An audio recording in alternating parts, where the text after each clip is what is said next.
All right, we already got the rods out. We even pulled out the old 13-foot Akuma. You guys haven't seen that in a long time. We brought it out of storage and we're gonna let her run today. See if she'll do something. Got a big old giant carp head on there with a 10-aught river cat's tackle hook on it. We've got carp on 3 rods, skipjack on 4. We've got 7 rods out. See what we can get going today. We are fishing in this deep hole just below this swing dam. Yesterday there were a lot of logs here and handicapped us big time. There are still a couple logs here. One of them, matter of fact, has come down here and hung up in that orange Uncle Lou rod there and got it tangled up. So I know it's already caught up in the rocks, but I'm gonna let it sit and see if a fish should get on there and break that weight loose. That's the best we can hope for, because if I try to reel it in, I'm gonna lose that rig for sure. So we'll make the best of it. Let it run, let it bump. Let's see what happens. This is that wing dam I've been fishing. Me and my cousin Austin, me and Stacia fished here. As y'all can see, it is almost underwater now. The water has come up high enough because that thing was at least 8 to 10 feet out of the water. It is no more. So we're fishing right below that wing dam. Some of the water is just barely trickling over it out there. There's a log hung up on there. I hope to God it doesn't break loose and come floating around in here. That's all I need. Steve Ransom, what's going on, buddy? It is a warm Sunday today. No need for a jacket right now. I brought one with me just in case, but I just do not see that happening. Don't think we're going to need a jacket today. It's way too warm, I tell you. Jello, what's up, brother? I can't, man, I tell you what, I've gotten to fish with Jello a couple times. I can't wait to get up there. I want to spend more time with Jello when I get a chance.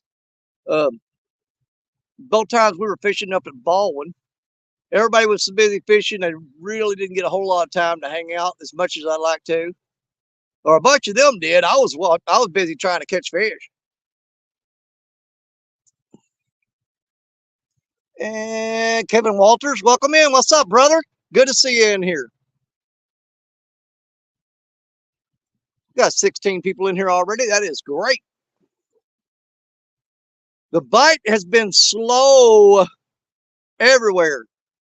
We fished all day yesterday and caught 2 freaking fish. We caught one yesterday morning in Brian B's Whisker Cup tournament. I caught 1 fish then, and then I jumped up on a live later that afternoon yesterday with Pontoon Jody at Cool Cats Fishing and caught another blue cat. So they are, I guess they're in a transition phase right now, because we already had the fact that the temperature dropped through the week pretty hard. We had some really low temperatures. Now it's coming back up again during the weekend. And anytime you get a fluctuation like that, it's going to throw them off. But to add that to it, this fish, the water, it rained and the water has come up quite a bit, which normally is a good thing, a really great thing. But when you got that temperature fluctuation on top of it, you just never know what it's going to do. You know, it may shut them down for a while.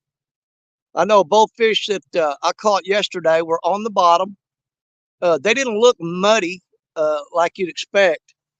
They were pretty clean, but they were on the bottom hooks. I had several rods out that had the spooks on there, demon dragons, whatever you want to call them.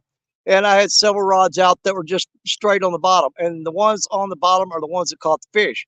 So with that being said, we're throwing more hooks today on the bottom and see if that's what's going on. Rowdy Royal, good afternoon, my brother. We got 22 people in here from YouTube and 1 from Facebook. Loving it, loving it. Guys, I hope we can get on some fish today. I'm almost certain these fish are starting to move up into the wintering holes. I hope they are. That's why we're at this spot right here. And there comes another log right there. See that? That right there is going to be a huge problem today. is we get the carper jumping out of the water right there because there's not a lot of logs here, but look, it's heading right for my lines. And so we're going to be fighting logs all day today. It's not going to make for a fun day, guys. It's really not. I can promise you it's not. It's going to be an absolute headache. And see, that was going to get that line right there, I think. Yes, it is. Let me see if I can get that clear real quick before it crashes out.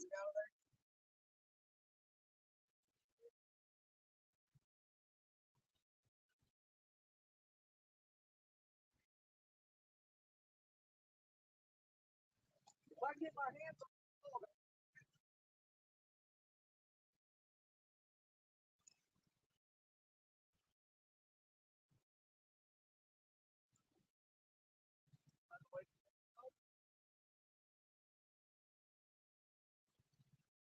it too.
All right.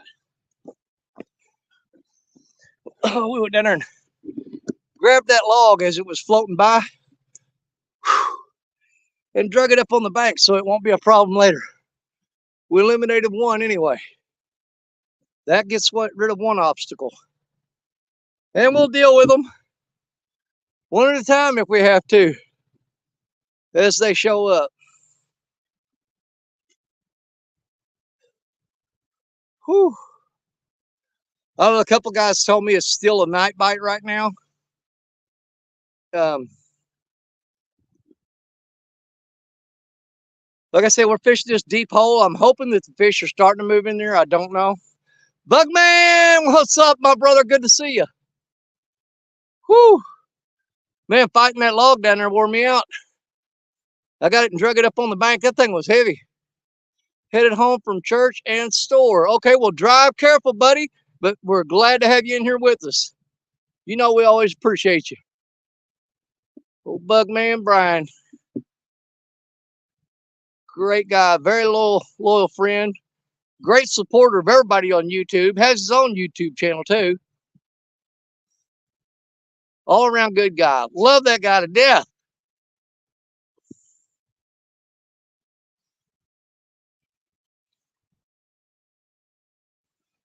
Now, I do think it's going to be a slow bite today.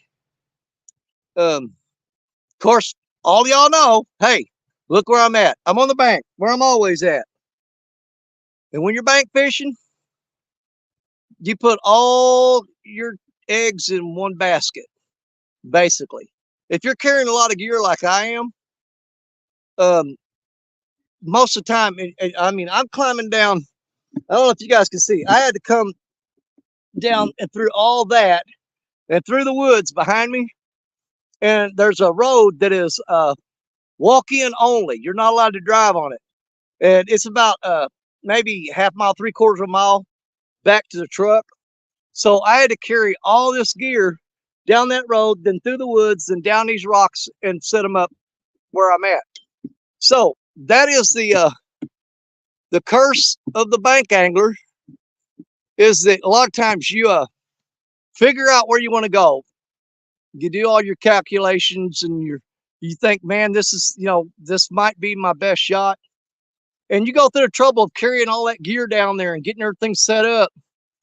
And if you made the wrong choice, you pretty much got to live with it and just ride it out, because, well, at my age, I cannot physically pick all this crap up, load it up, and move somewhere and do that again. I do the best I can to get it to a spot where I want to fish and hope that I made the right choice. And if the fish are biting slow or not biting at all, well, there ain't much you can do but just find a spot, sit down and wait and hope. You know what I'm saying? Mac's in here. Right there, Mac Fishing. Mac knows what I'm talking about. Mike Young, welcome in. Good to see you. Fishing the Mid-South. Always picking on me, but I love that guy. Mr. Rogers, great friend, good guy. Good to have you in here.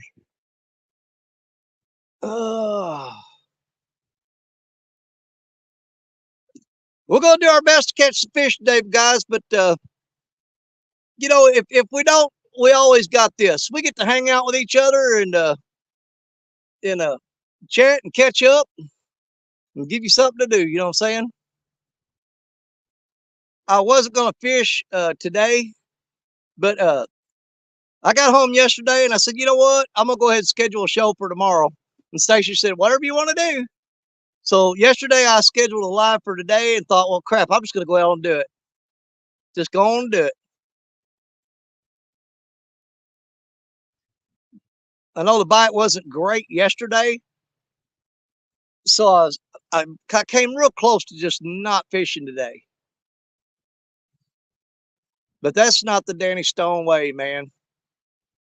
Fish aren't biting, weather's messed up, and everything tells you to stay home.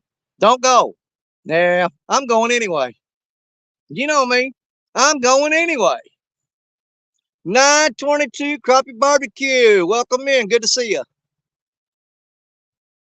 Yeah, it's a beautiful day today, man. I mean, if I had these temperatures right here, right now, with just a slight gentle breeze blowing on me, if I had that year round, I'd be a happy man. I promise you, it'd be perfect.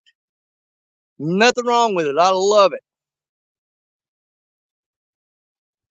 But we got baits out all over the place, and there's a over a 50-foot hole straight out right there, and it comes back toward the wing dam, and it tapers up toward that wing dam, and right off the edge of the wing dam is probably about 30, 35 feet deep, just right off the edge of it. But so we've got rods scattered from the edge of the wing dam all the way out to the center of that deep hole. So we've got baits scattered out in several depths out here, up in this little cove right here.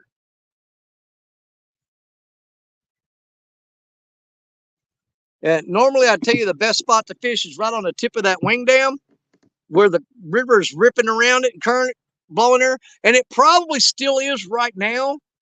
But with the water flowing over the wing dam, that may move those fish a little more up into this little cut right here. And we'll see. I mean, right now, like I said, they're not just like jumping on the line, wearing us out. But we may be able to pull a fish out here today with any luck. Keep our fingers crossed, hope and pray. I don't think we're going to be stacking them up on the bank. But this is a prime scenario where you find that monster cat that you've been chasing all year.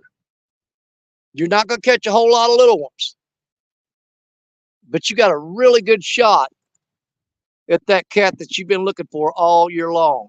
He's out there in that hole right now. I guarantee it. Somewhere out there, he's laying and he may not be moving around. He may just be laying there. And that's why we carpet bomb that hole with all these rods.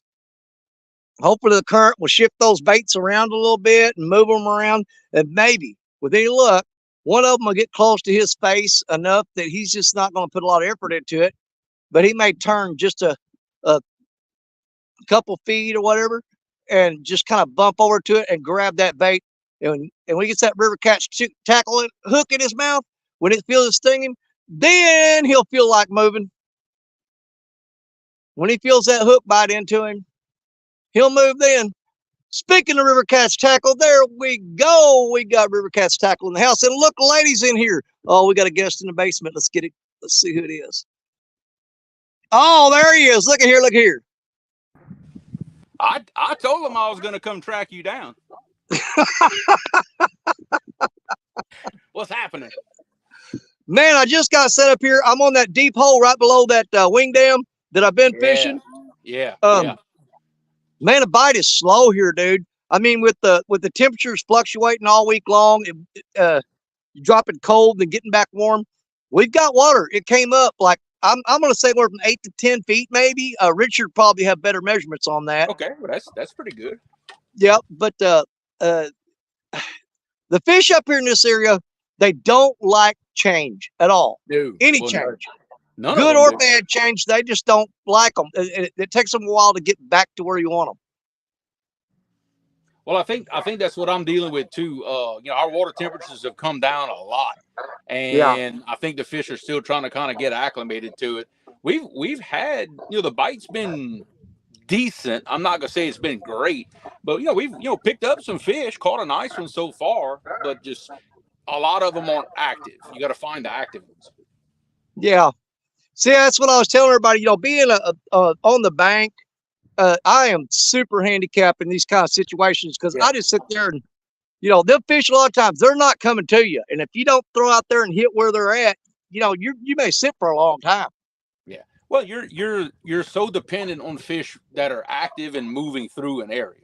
Exactly. The chances of you hitting a stationary fish right in the face to make him bite, honestly, it's pretty slim. You've got to have moving fish. Yeah, I know it. It's a tough spot. With this current swirling around through this big eddy right behind this wing dam, I'm hoping that the little pieces of trash and stuff bumping into them maybe nudge them over a little bit every now and then, and it's just wishing and hoping and crossing your fingers, basically. Hey, that's all you can do. It's the same thing here.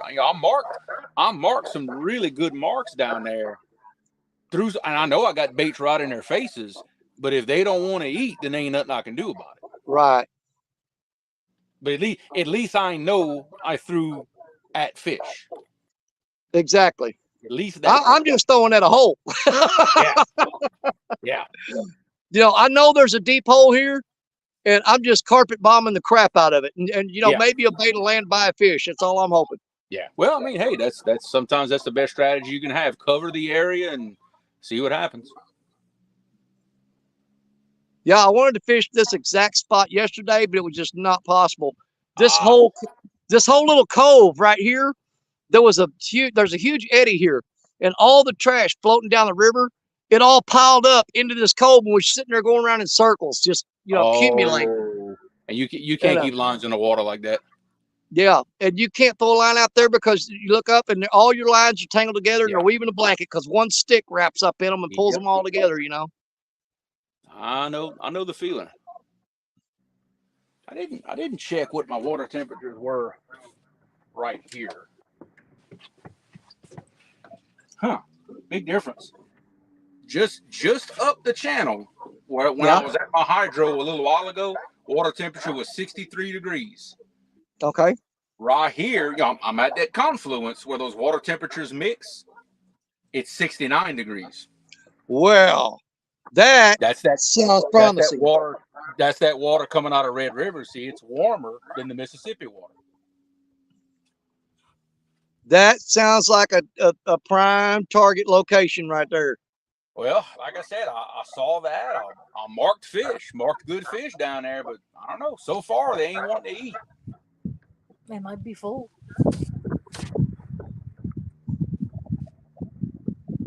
We go give him a little time. Though. It's worth it to give him a little time in this spot. Right. Other spots, I won't sit more than 20, 30 minutes. This one here, there's so many fish that move through here. It's worth it to give it at least an hour, you know? I would, absolutely. Well, I mean, if I was you, I would. If I was me, Yeah. I'd stay there all day. But that's me, because, you know, I'm not as mobile as you are. Hey, they do have a pretty spot right down that point where you could bank fish if you wanted to, you know? Yeah. They do. Right off in that point, and you'd be throwing right off in that ledge in about 70 feet of water. Yeah, if I find a spot like that and I'm on the bank, I'm homesteading that place. Well, I mean, I'm getting a log cabin. I'm moving in. That's where I'm staying. Well, I mean, it's a confluence. Anytime you've got a confluence, it's going to be good most of the time. Well, I've got one down here that me and Richard fish a lot, and I started to go there, but there's a lot of fast water draining off the cotton fields and the corn fields and stuff, and it's blowing out through that tributary. It's just washing all that trash right into the hole right there at the confluent. Oh, And you throw out there, you're pulling up corn stalks, you know, cotton wrapped up all up on your line, and it's just blowing a lot of trash into that hole from that tributary right now. You'd have to somehow get just on the outside of the trash and somehow fish. And from the bank, maybe you can't do it, but that would be the ideal thing, is to get just outside of that trash line.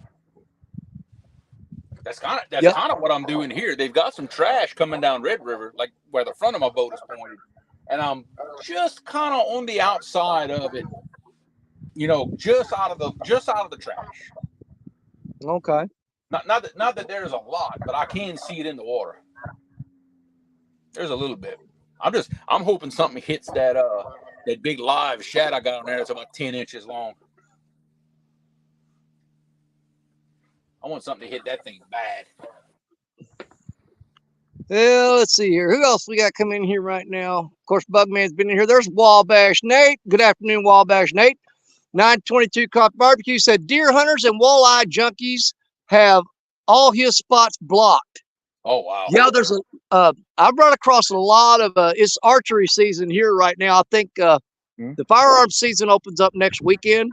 I probably won't be on the river because, man, you could be down here and bullets will be hitting the water coming out of the woods and everything else. It's crazy. Got one? Oh, come on, come in. You got something hitting? Something's trying to. Watch it. Yeah, watch it, number 3. I don't know what's going on with number 3. Bouncing hard. I got my finger ready to solo the crap out of you. There's Dave Bozart says, hi, Danny and Creole. And Miss Laura is on the boat with Creole today. I was listening to her talk this morning. And I tell you what, me and her would be like two peas in a pod. I'm going to tell you right now. That is terrifying. I guarantee it. That is terrifying. I haven't heard her really do a whole lot of talking on live stream. And I was listening to her today. And I said, you know what? That right there, I tell you what, I can relate. I can relate to this woman. Well, I absolutely can. She gets very shy when the camera is pointing at her. But if you get her behind where the camera can't see her, all of a sudden she's not shy anymore. Oh, yeah. Just turn her loose, man. Let her go.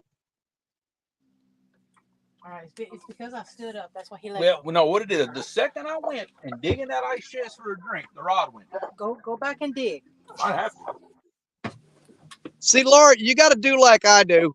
I established early on. I gave everybody the kind of the perception that I'm a little crazy, and that way, no matter what you do, nobody's gonna think nothing of it. I stopped hiding mine a long time ago. Oh yeah. A long time ago. Yep. If they think you're crazy from the jump start, nothing you're gonna do is gonna shock them. Yeah, exactly. That's where I stand. That's where I stand exactly. And he's kept me with him. I'm telling you. I mean, it looked like a decent bite. I mean, he looked like he had it bent, down. It bounced and it bent and then poof. Huh. Go back and dig in the ice chest. Well, that means there's one active fish down there somewhere.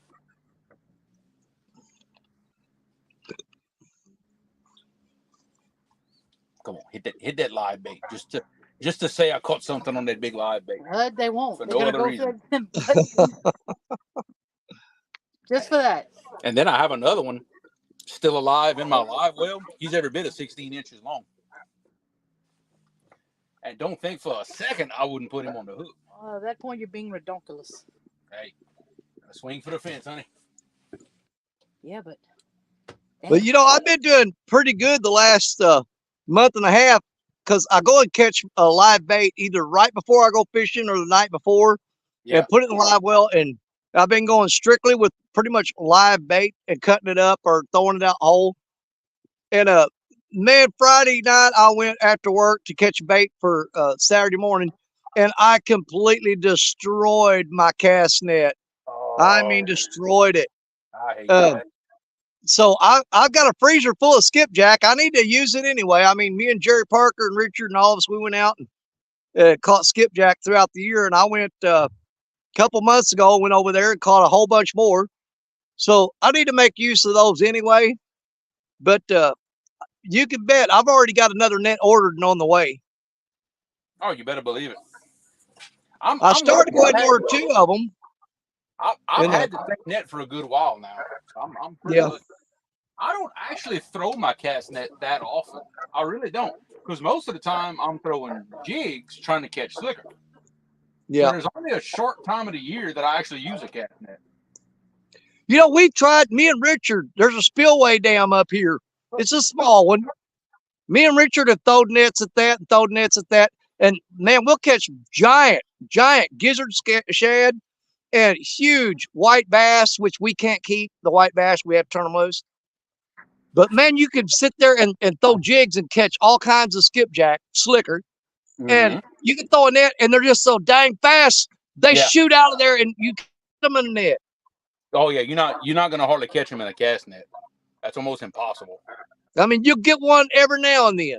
I mean, they'll all when that net hits the water, they all scatter like rockets, and there'll be one of them confused. And he'll go the wrong way and swim into the net, and you'll get that one. If you got one in the net, that means you had 50 in the net, and they got exactly out. 49 of them got out.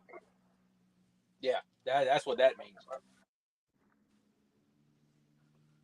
Now, for the past couple of weeks, these big gizzard shad have been piled up around that old dam that they're not flowing water through right now. And I mean, there's acres of them blowing up on the water. And big ones, I mean, 12 inches and above. You know, it's crazy. Oh, yeah. Hey, last year, me and Richard's got this one hot spot that we throw for gizzard shad. Dude, we were catching 12 to 15-inch gizzard shad out of that spot. And I mean, they were freaking huge. I'm like, God, you're going to have to chop this thing up. I mean, Jerry Parker would probably throw one on their hole. I don't know, probably. I mean, look at this. That's just too big a bait for me. Look at this one. Oh, yeah. I mean, you know how big my hand is. That's 14 inches right there. Huge gizzard shad. Now, would you chop them up? Do you cut the gut pocket off of them? This time of year I start to. Now that the water's getting a little bit colder, I'm just kind of getting to that time where I'll start doing that. Yeah. Got a stick in my line. It should get off of it though. Yeah, get off of it. And the only reason I do that, especially on these really, really big ones, I'll go ahead and cut the gut pocket off because I've still got a chunk of meat 4 or 5 inches thick. You know? Yeah, absolutely. But you know, me and Richard found out last year, wintertime, dude, a 3 or 4 inch shad will catch giant fish in the cold water temps. Everybody talks about downsizing your bait. Just take a whole 3 or 4 inch shad and throw it on there, and they eat the crap out of them. Yep. There's a lot of guys I know during the winter. They'll take those little thread fins, like you said, 2 or 3 inches long, and they maybe put 2 or 3 of them on a hook. And that's what they use. Well, it was February of this year, and I don't want to sound like two stands going on about the sturgeon because I've told this story 1,000 times. But February, me and Richard were out on his boat. That was the day we caught 18 big blue cats. Now I'm not talking about just catching 18 fish. We caught 18 big fish. Yeah.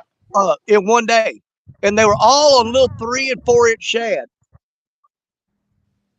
Look, sometimes that's what pays off. I mean, if that's what they're feeding on, then Yeah. of course that's what they're going to want to eat. So,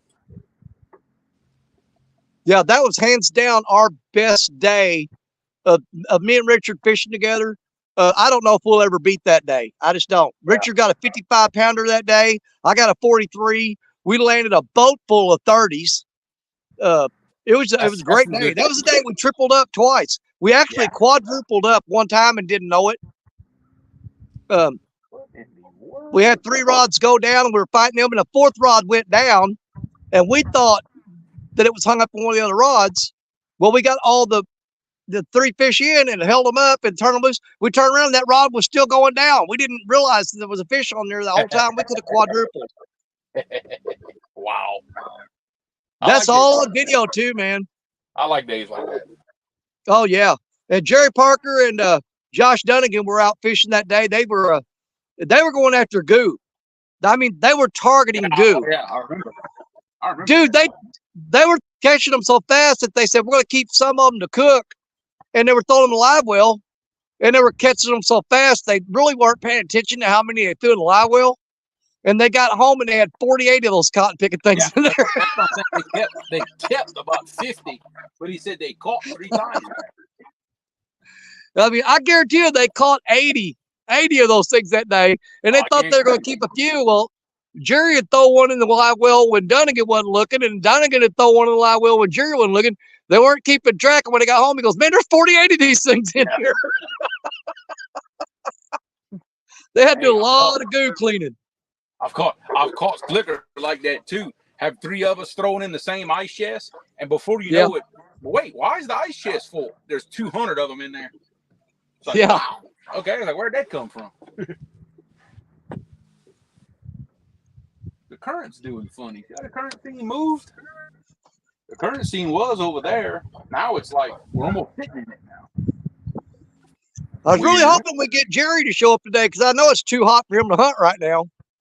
That's what he said. I mean, he is right now is just itching. I mean, he is busting at the seams, wanting to get after those deer, but he does not like hunting these hot temps. No. Hell, nobody does. I don't blame him. Mike Sampson, what's up, Sappy? And River Rat 3030 in the house. Let me see who else has come up in here. Pontoon, Jody Catfishing. You said you were not fishing today, Danny. This is cool, cats. What happened to getting your hunting stuff together? If you would have paid attention to me yesterday, okay, I said, I'm not going to fish tomorrow. And then about 5 minutes later, I said, y'all know that's probably a lie, right?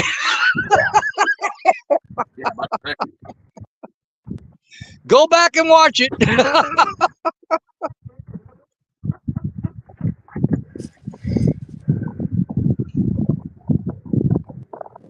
It's too hot to hunt. I'm like Parker on that. I was going to get up this morning and go at least go sit on the deer stand for a little bit, kind of just maybe not necessarily go out to try to intentionally kill a deer, but just kind of see what's moving around and what they're looking like, you know. And man, when I saw how warm it's going to be today, I said, I'm bagging that idea. I'm forgetting that. No way I'm doing that today. It was nice this morning. It was about, I don't know, I guess about 50 degrees at the house early this morning, but that didn't take long. Yeah, I could have got a couple hours of hunting in this morning, but man, then by the time you kill a deer and I got to drag it all the way across my property and down these ravines and up the hills, it takes me a while to do that. And that deer would have maggots on him by the time I got it back to the truck. Hey, that's why CPR and fish is so nice. You ain't got to worry about going home and cleaning. Right. Hey, Lindsay's in here. Lindsay, what's up? Hey, that is. Lindsay says, "Hey, Creole." That's Mrs. Sean T. Outdoors. Okay. You know, I did not know that. I've seen Lindsay in our a lot of our chats and on a lot of our live streams. Did not know that. Yeah, that is Mrs. Sean T. Now, I was watching you guys on the way over here, and I got in a spot where my signal kept kicking in and out, and I know the last question I heard somebody say or ask, they asked if Laura was coming with you to CatCon, and before she could answer, I lost signal. And Well, curiosity's kind of getting the best of me on that. Originally, that was our plan. Okay. But unfortunately, I don't think we're gonna make it this year. Oh, really?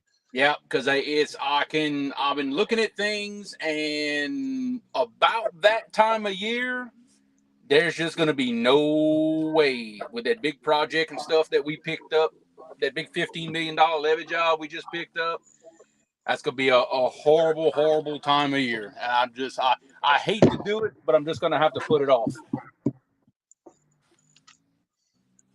Well, I mean, we'll sit and we're not going to write you off completely. I mean, we'll keep the dream alive, and maybe something will happen where you know what? Yeah, he's going to get to go. You never know. Like, as of now, I'm not planning on it, and if last minute something works out, then you never know. But as of right now, I don't believe I'm going to make it. Well, I'm gonna keep the hope up on it. I'm gonna keep the dream alive.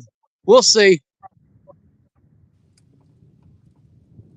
I'm not going to give up hope till February 23rd.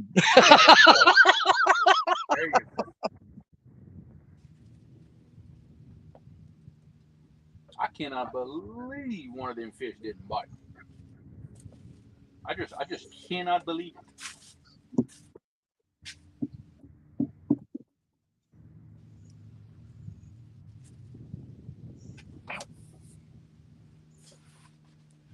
Tell you what I'm going to do. I'm going to move us over a little bit. Look, the minute I talk about moving, that number 3 rod starts to twist. Well, it ain't bent, so keep talking about it. The minute I talk about it. Yeah, I just got my first little tap of the day down there. It's always the rod that's furthest away from me too. Yeah, I got a big chunk of cut carp on there, and something just whacked the tip of it really hard, bumped it real hard, but that's all he did was just tapped it. And for me, it's always the rod that I throw furthest out. Yeah. For some reason, that rod, it doesn't matter how far behind the fish I threw, that one always gets hit. No idea why. And you back up 50, 60 feet, guess what? It's still the one that's way behind the ball. Yep, somebody shot him a deer. That's well, like most.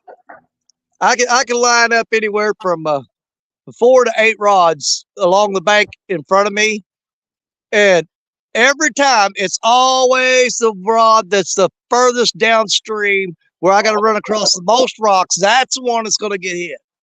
Yep. They never hit that one that's sitting right there 3 feet from your feet, from your chair. Oh, no. They're going to make you get up. Yeah, they're not going after that one. They're going way down there after that one.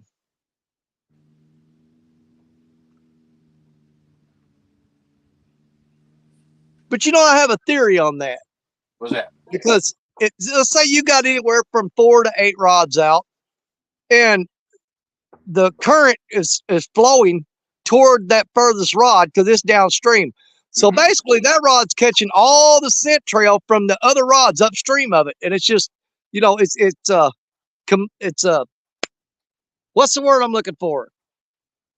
Well, when the fish are following the scent trail upstream, that's going to be the first rod they run into. Yeah, but you're multiplying the scent trail by every rod that's upstream of that's flowing toward that rod too. Yep, that's right. Yeah, and like I said, as they're following that scent trail up, naturally, what's the first one they're going to come across? That's the story I'm going with.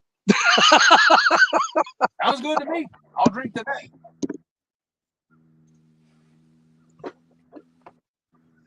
Let's see, Pontoon Jody. Hi, Tim. Is Tim in here? Tim, she talking Tim Molina.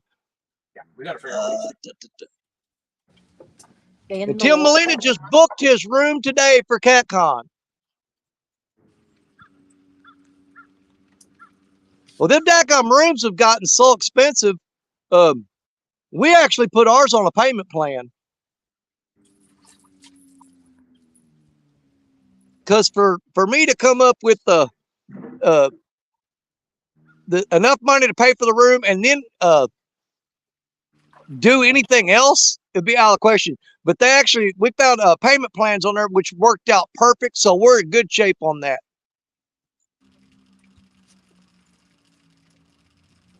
Fish Sizzle, what's going on? Fish Sizzle says hi, Creole. What's going on, brother? Aha, that might have been our bite on there. A stick. That might have been what that bite was. Let's see. Is my live bait still alive? There's NJ Fishing Maniac. I ain't seen him around much lately. Good to have you in here, Mark. Good to see you, brother. Yep. Is he alive? NJ in the house. Yep. He did. Did something bite it? Yep. Sure enough, something bit my live bait and killed it. Ah. Mm-hmm. That's all right. That'll be a good piece of cut bait here in a second.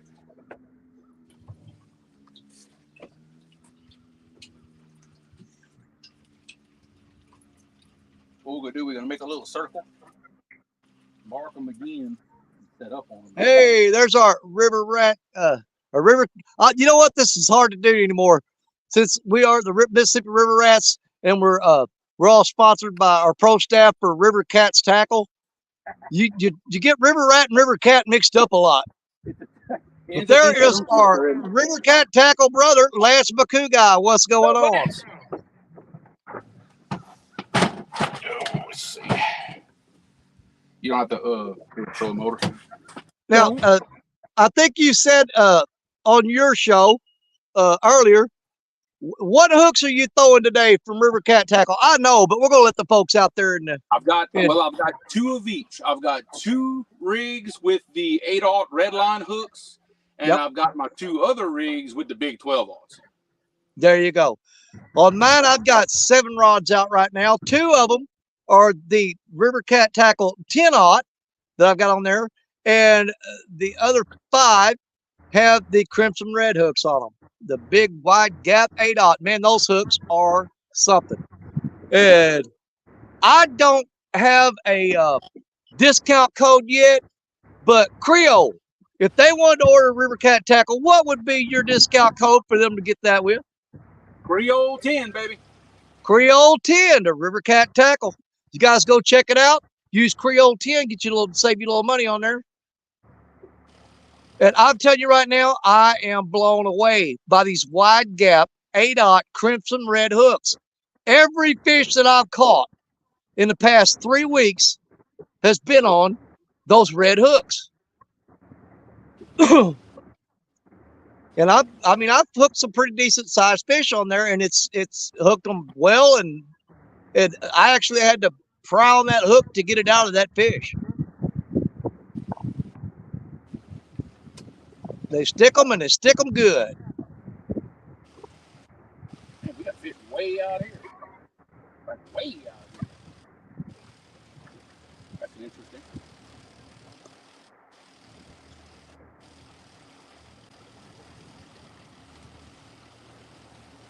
Yeah, that one little video bite a while ago was just enough to make me sit here and get aggravated.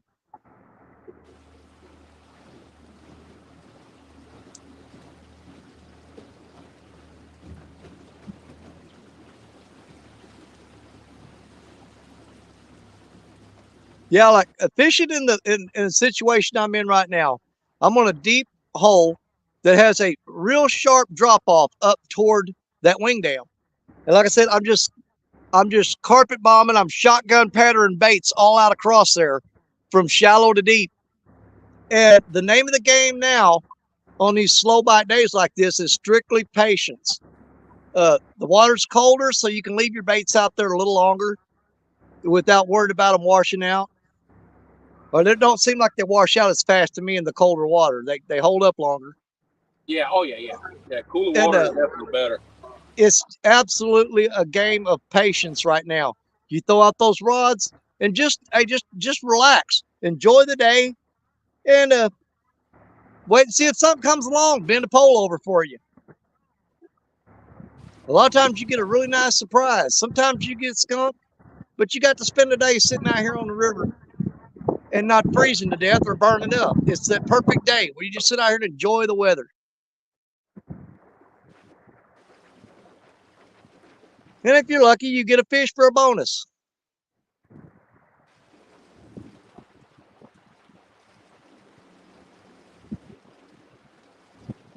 Franklin Prom, what's up? And let's see, there we go. Lance just posted the River Cats Tackle website. Thank you, Lance. Appreciate that, brother.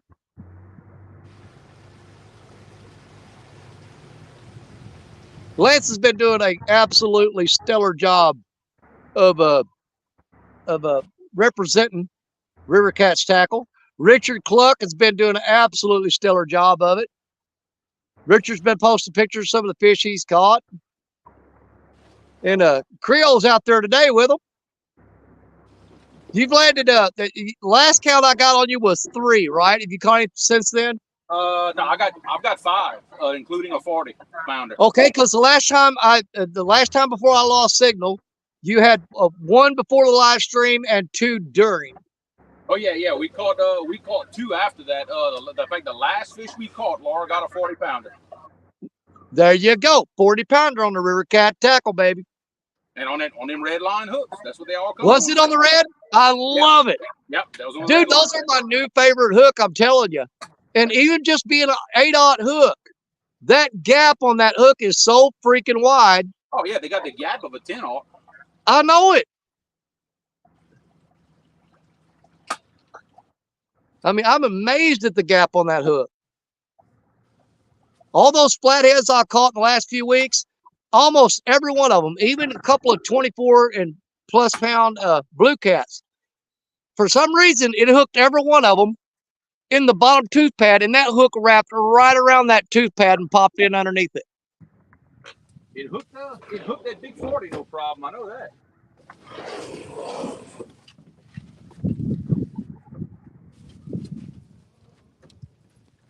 Yeah, for an 8/0 hook to get around the tooth pad of a 24 to 30 pound fish, that's something. You don't see that very often.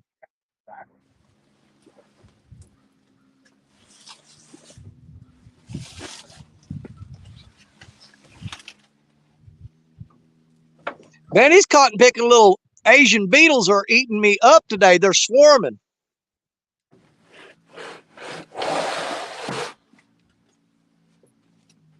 Yeah, we've got an invasive species of bug up here. They've only been around for like, I'm going to say maybe 5 to 10 years. But they brought them over here because they thought they were like ladybugs. You know, ladybugs are a beneficial for farmers because they eat aphids and stuff like that. They actually help in controlling the pests that decimate crops. Ladybugs do. Well, they've got these little beetles from Asia that look just like a ladybug. But guess what? They don't do like a ladybug. No, they don't. They'll actually bite the crap out of you. It hurts. And when you smash them, they stink. But it never fails. If you have a cold spell, the first cold spells of the year, and then if it warms up like an Indian summer day, those things come out in droves. I mean, millions of them. They're everywhere. And with all the farmers cutting the crops right now, that stirs them up too.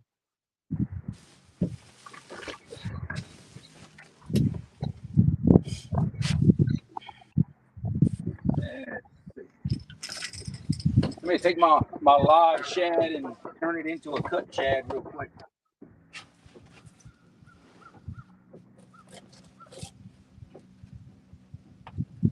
Yeah, I'm sitting here and the water is just barely coming over the top of that wing dam.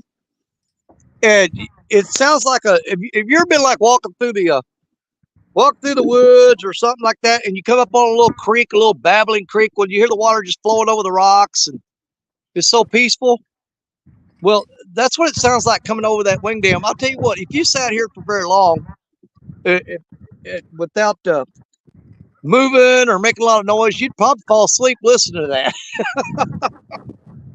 Yeah, that'd have to run and go pee somewhere, one or the other. Well, yeah, you do that too. But you can just hear that water trickling over that wing dam.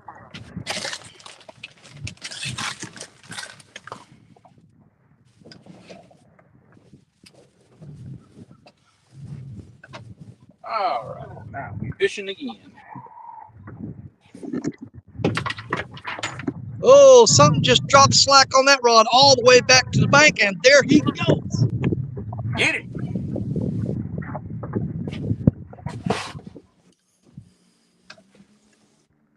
He's on there.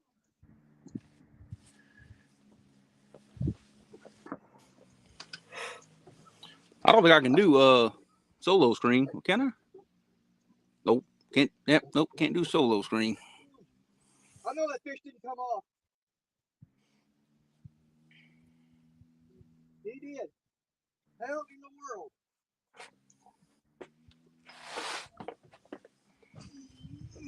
Oh, my bait got back into my hook. Oh, I hate when that happens. Crap. Yeah, that bait twisted around and got on top of my hook and got right on the point. Yep, that'll do it too. A lot of times that happens when you get something that'll dink in at that bait for a while. That's exactly what happens. Well, that was a weird bite too, because he never pulled the rod. I saw it. He picked up that bait out there, and all of a sudden the line dropped slack all the way to the rocks on the bank. Yep. And when I jumped up, it took off. It started pulling the line out. By the time I got there, he started pulling the rod, and I picked it up. I probably should have let him go ahead and chew on that a little bit.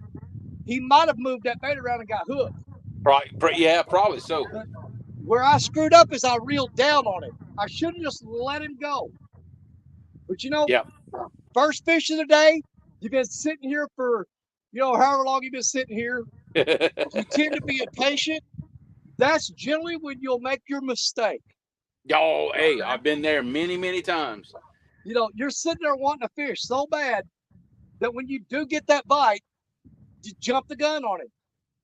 I jumped the gun on him and reeled down on that, and that's probably what flipped that bait over back onto that hook. But he's still out there. We didn't hurt him. Let's get another bait out there and see if he's going to pick it up again. You can take you a nap? Just about. Well, we'll give this spot about 30 minutes, and if we don't get nothing on this one, we're gonna have to go get pooped.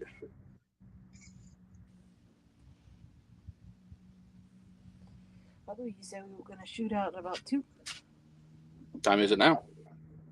Shoot, should be almost 2. Oh, my phone's behind you. In the chair.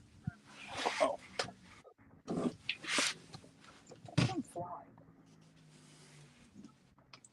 It's 1:53.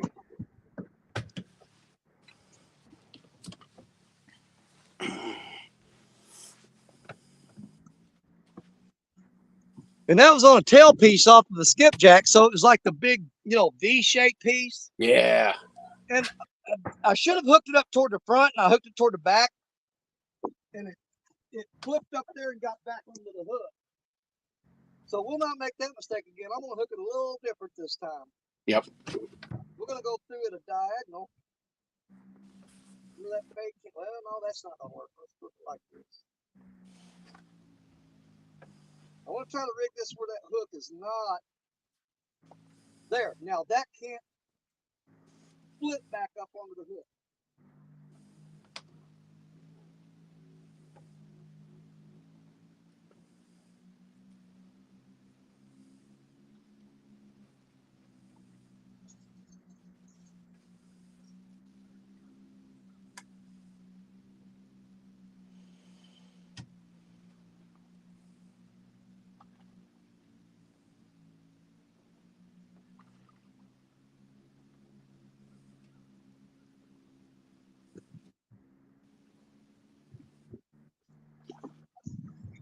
You would not believe how many times I've done that, though. You sit here for, we've been here for almost an hour. And when you finally get that first fish that's really getting after you, you jump the gun on him. You're too eager. You just got to slow down, let that fish eat that bait. That's happened to me more times than I care to admit. Yeah, because like I said, the line was tight out there. And all of a sudden, it just dropped slack all the way back to the bank. The line was laying on the bank. And when I jumped up to go down there, it lifted up and it started slicing through the water and going out there. And I thought, okay, he's fixing to bend this rod. And like an idiot, I reeled down on him. And I should have waited to let him get that line caught up and let him pull that. Yeah, big mistake. I've done that 1,000 times on the first fish. But then the next one, you shake it off, you calm down, and you say, let that fish get on that hook. Stop forcing the issue. It's hard to have discipline on that first one. It is. And man, I can live to be 100 years old and I'll still do that. Mm-hmm. Especially it's been a while since you've caught a good fish. Oh yeah, you'll do it. Oh yeah. But what was weird about that bite was that line dropping all the way back to the bank. Yeah. The last time that happened, me and Jerry Parker were fishing on a live, and it was a 63-pound blue cat did that to me. See, in fact, at this, for some reason, at this spot here, only during the spring, every bite you get, they do that. They come right to the boat. Yeah. I don't know why it's like that, but it's every year. It never fails. You got to watch for slack in the lines. And by the time you reel down on him, he's underneath the back of the boat. Well, there's two fish that do that around here consistently. Number one is gar. Yeah. Number two is bullheads. Bullheads will do that. Yep.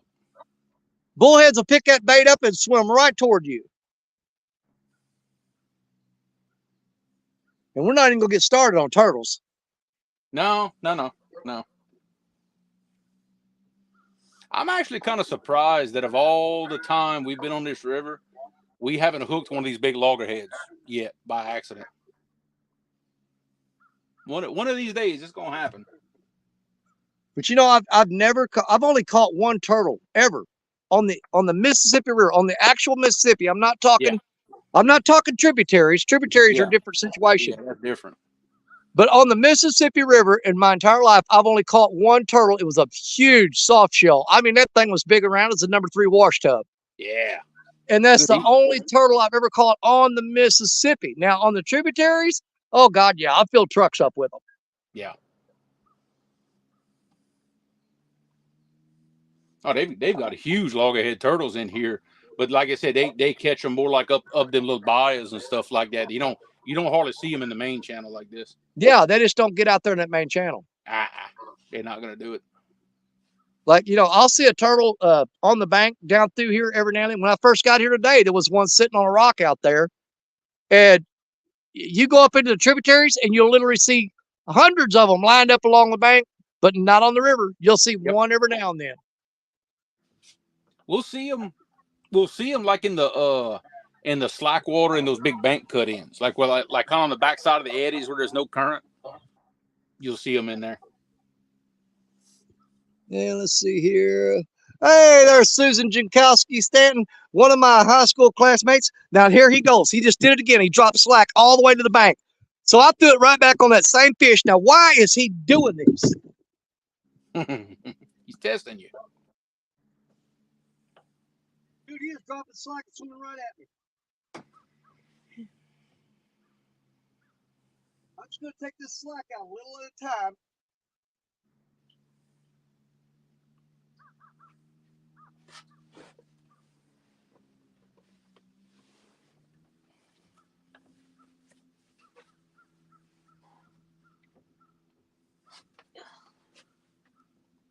You can't be very comfortable. You got another rod going down. I ain't gonna lie. He's catching fish now. Yeah, we ain't gonna give it too much longer on our end. I think we took advantage of whatever bite we had. Because we've been throwing bait at fish. I'm dropping slack to him. I want to make sure this camera's facing the right way. I may be fixing to double up. Okay. Why is it biting?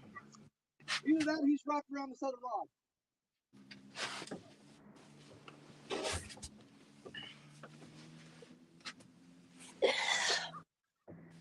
That damn fly is biting the poop out of me.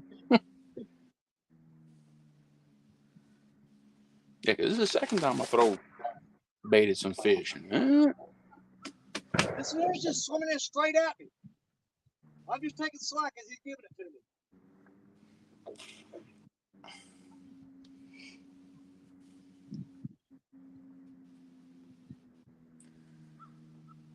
Oh. Come on. Get it. Should have left him alone.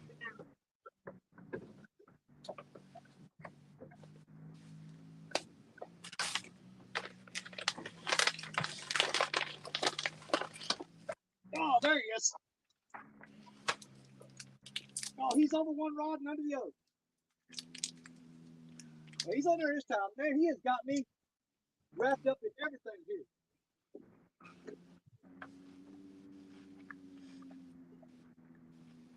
But he's on there this time.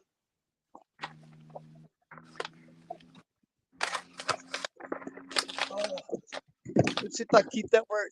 I don't know what the... He's very big. Well, he's tough blackhead. I don't know if I can reach over her or not.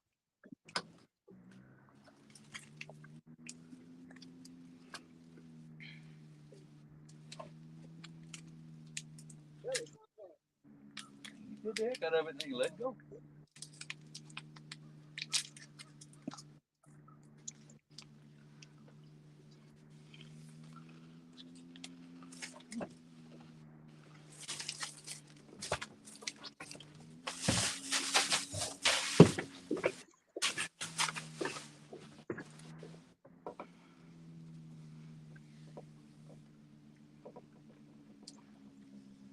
Dang good bite. I thought I had.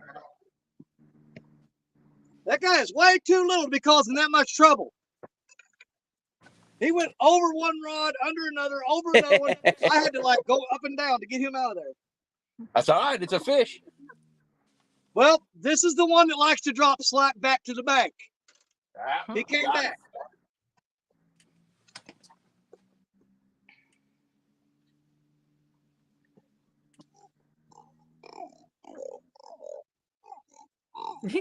He's grunting. Mm-hmm. He's mad. Yeah, he's pissed. He thought he had you fooled.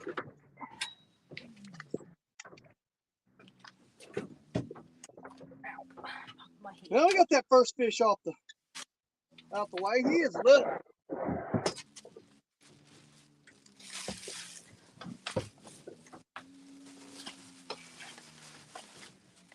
That there's gonna come in at 5.51.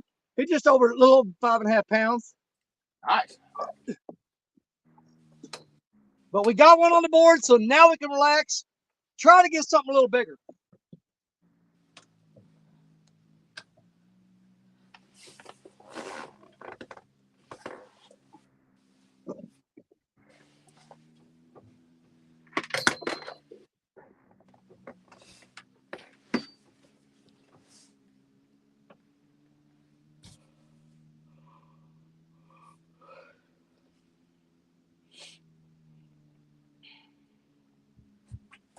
I'm starting to think they're not hungry. Look, it happens sometimes. They're just not active. They're not interested. I actually debated on keeping that fish, take him home and eating him. It would be a good eater size.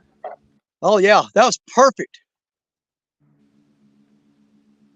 It really crossed my mind. He came real close to not getting put back in the water. But that's two. Now here's the thing. I'm throwing right off, dude. I'm trying to hit that levee. I'm right at the base of it with that rod. That's the shallowest point I'm fishing, and I'm maybe 10 feet off of that wing dam. Okay. Okay. So we had the first bite there. He dropped slack all the way back to the bank. I reeled on him and lost him. That one there, same thing. He dropped slack all the way to the bank. Well, I picked the rod up and I started taking that slack up. Well, as I was, he was swimming downstream and he crossed over and under 4 other rods. Wow. So I had to go over the Mad Cat's Panther, under the Orange Uncle Lou, over the Mad Cat's Bolt, and then over Black Betty, which is 16 feet long. So I had to take her out of the rod holder, dip her tip down the water just to get that over the top of that. And then we got a hold of it.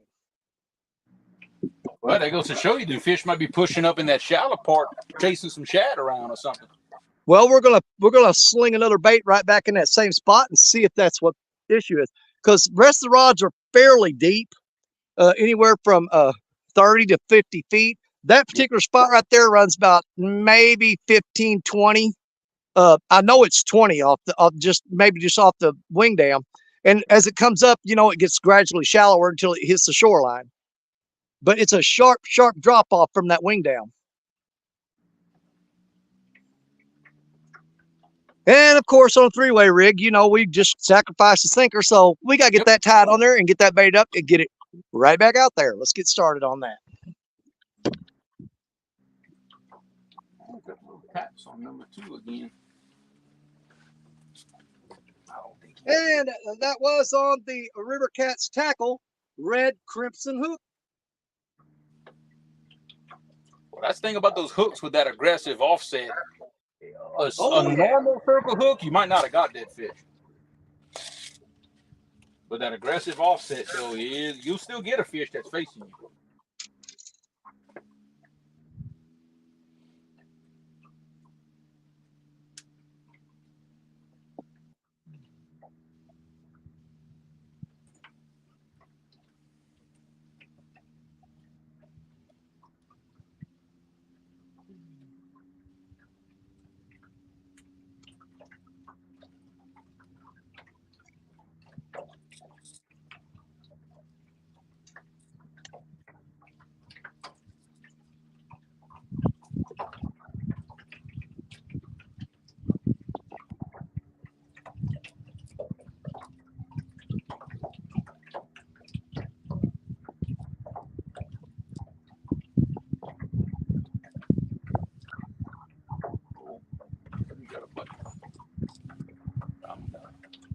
A subtle bite, but it was a bite.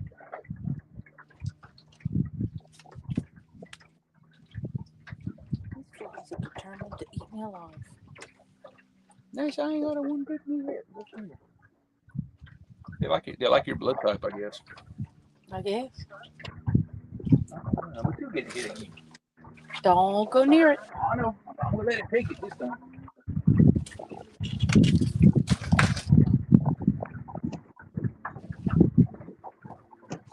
It must be a small one. There's like a white one.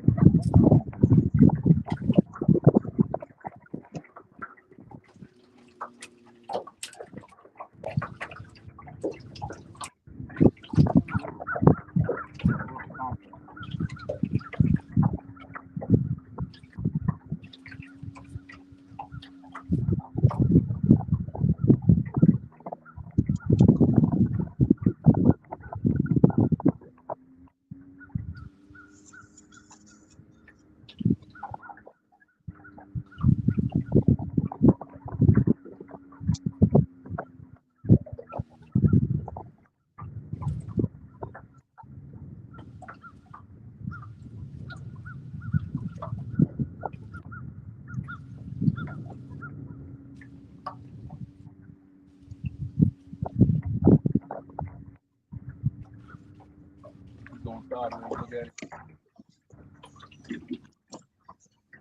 And holy crap, there goes a canoe down the Mississippi. It's got 4 people on it. That is a big canoe. I don't know if you guys can see that or not. Let me see here. You see way out there? Can you see that canoe? Can you see that thing? No. It's way about right up there somewhere. Dude, that is like a 20-foot long canoe. It's got 3, maybe 4 people on it, and it's packed with gear. That is the biggest canoe I've ever seen in my life. They're flashing a mirror at me. They may be signaling help. It had the back. That is a huge canoe. It might be two canoes tied together. I can't tell. It could be. But yep, they're making the trip down the Mississippi.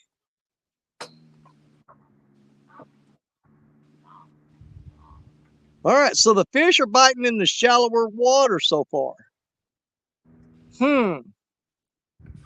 I may have made a huge mistake coming to this deep hole. I might have should have hit some shallower spots today. With this sun warming that water up, they may be moving up into that shallower water. Well, that was kind of my pattern this morning. After we cut them shad, I was dragging them 2 rods behind the boat, kind of in circles. And every time I'd pick up a fish, it was in the shallower water, about 20 foot. They were feeding in there. Let's see. Oh, who all we got in here? There's hey, there's Martin. And Martin from the UK. What's up, brother? Mike Young. I think I already said hi to him. No, look at there. There's Mr. Joseph Trickett. What's going on, Joseph? Well, we got Martin all the way from the UK up in here now. Fish count is 1 for Danny, 5 for Creole and Laura. Yep.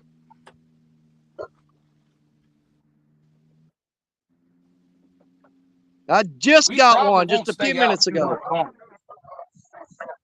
Yeah.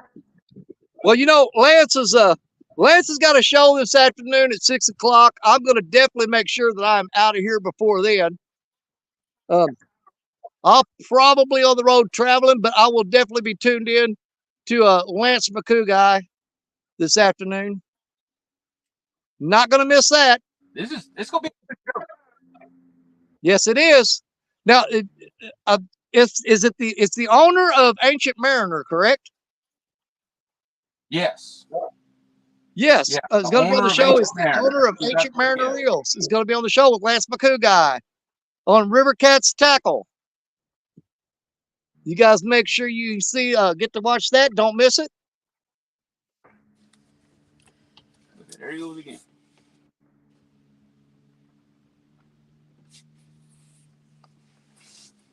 But you know, this going back to this spot that I'm in right now, me and Richard Cluck have fished over the past couple of years.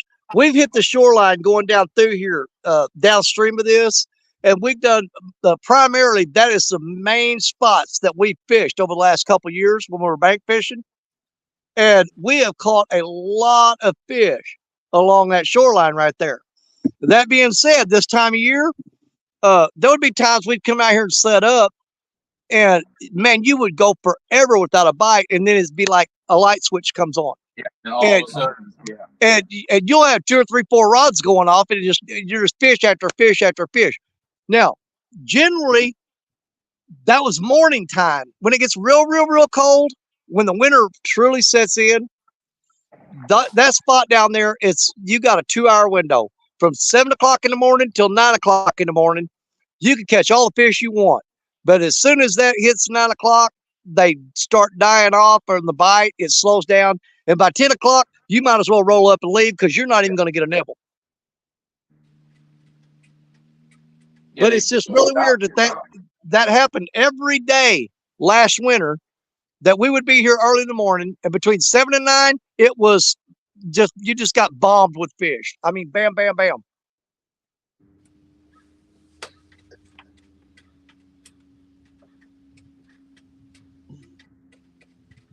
Let's see here. Martin says, been watching a while, working, got home to see your last fish, Danny.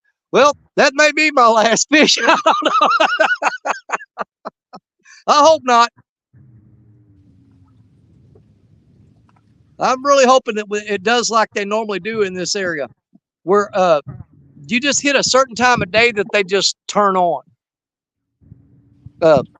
Like I said, I've had several guys tell me that it's still primarily a night bite here.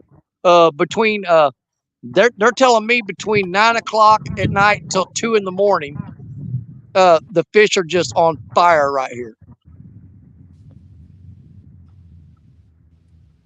But with the temperatures dropping the way they have been at night lately, I go back to my newest and favorite saying: I'm too old to be cold.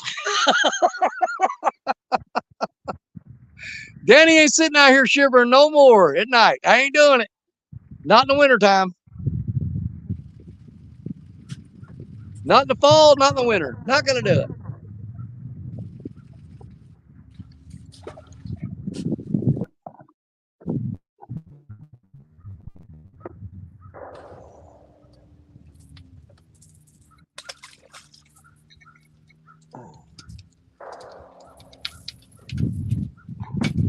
Hey, there's small water charters, John. He said, turn the lights down and sing some Barry White. Maybe you can turn them on a bit. Not if I sing Barry White. The fish will pack their bags and head down this river toward Creole. If I try to sing Barry White. Yeah, let him come on south. Yeah, he'll be down there saying, where the hell did all these fish come from?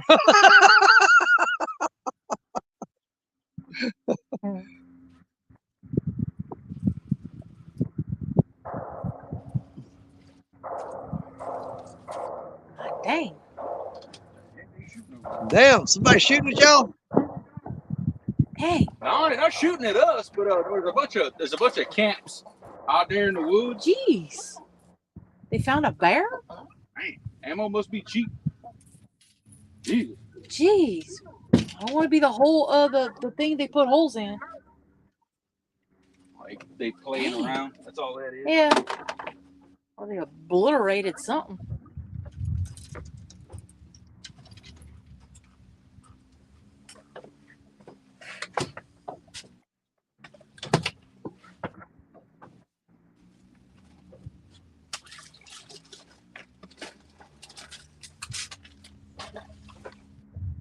Yeah, but if you noticed a while ago, I said, I reeled down on that fish and missed him the first time. I said, he's still there. I said, we're going to throw right back in that same spot and get on that fish. And I'd be doggone if we didn't do it. Oh, man, if you want, you can throw that last shad out of the live well there. You need to empty it. Yeah, I will. Yeah, apparently there was one fish in this hole. And once he let me know where he's at, I threw that rod right back where he was and he got on it. I don't see him. Oh, there he is. He's still very much alive. Oh, yeah, he's still alive. You want me to throw him out? Yeah. You want to keep him for a pet? No, that's all right. I got my chicken.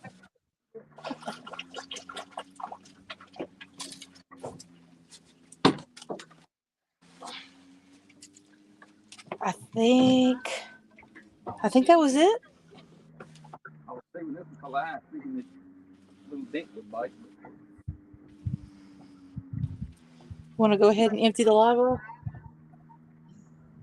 Yeah, you know how? Hit the down switch. You got to open the other door. There's a little piece of pipe sticking up.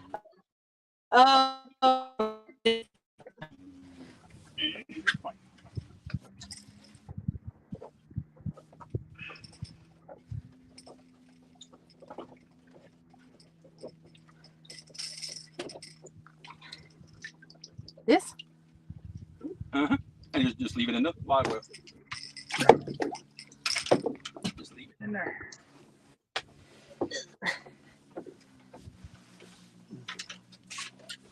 Whenever we lose Danny, get all quiet all of a sudden. Nope. Sure got quiet. Check and see. Check, turn the camera. No, it's there. Oh. Just couldn't hear nothing no more.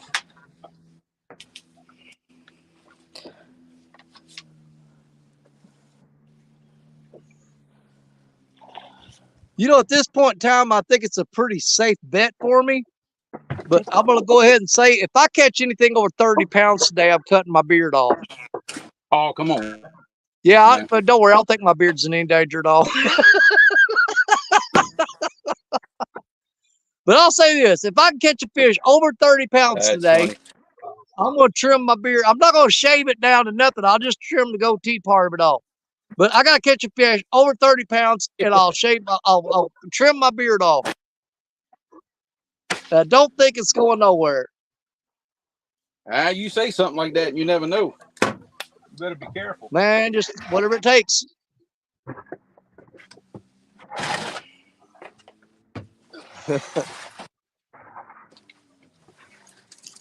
You know, I can always do all them cheater loopholes and catch a 40 or 50 and say, no, I said one over 30. This one was over 40. Oops. No, I will stick to my guns on it. If I can catch a fish over 30 pounds a day, I will trim my beard off. I'm going to shave it down to maybe, back to like I used to have it, where it's short stubble, basically.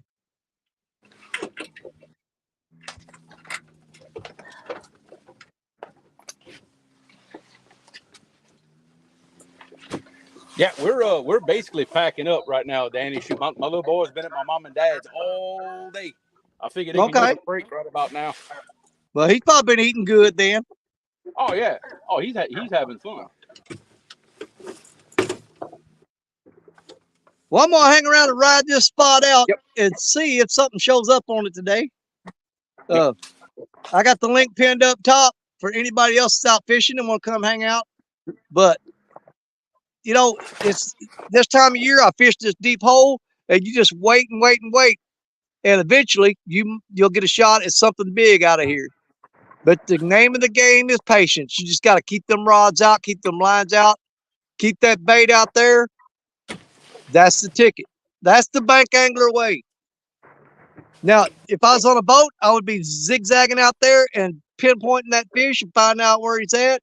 And I would just be slinging all kinds of bait at him and trying to pick him off.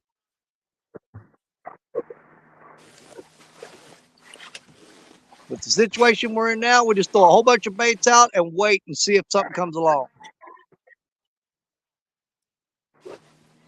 We have noticed, though. Out with you, brother. You too, brother. It's good seeing you. I know you guys had a pretty good time today. I wish Laura would have busted her PB today, but you know what? That's going to be another show further down the line. Oh yeah, that'll be a whole other show whenever this river comes up and gets Hey, coming to a YouTube channel near you. Laura DeFore will bust her PB. All right, take it easy, Danny. All right, brother. Y'all be safe. Be careful.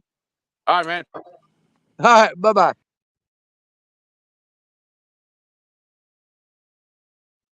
And we're back to watching these rods right here. We may pull some lines in, freshen some baits up, and rethrow here in a little bit. But we are going to stick to our guns. I know in that deep hole out there somewhere, there's a giant fish lurking around. It's just a matter of us putting in the time and waiting on him to do what he's going to do. We did manage to reel in one little small fish today, so we are not going to have a skunk show today. Nothing I hate worse than skunking. I don't like the skunk.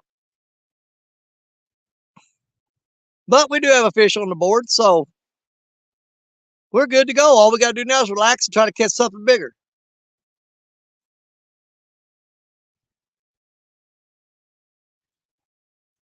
There's one out there somewhere. It's got our name on it. We're just waiting on him. Let's see. I'm here for a bit. I'll roll with you, brother. All right, thanks, Joseph. Appreciate it.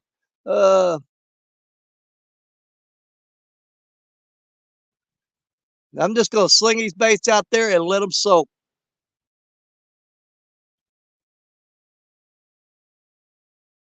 We haven't had any bites in that deep, deep, deep hole, though. We've had 2 good hits and 1 hookup off the shallower side of the upstream side of this hole. And it was a fairly small catfish. So the reason I'm going to keep those other rods in that deep hole is because the smaller catfish generally don't like hanging out near those big ones.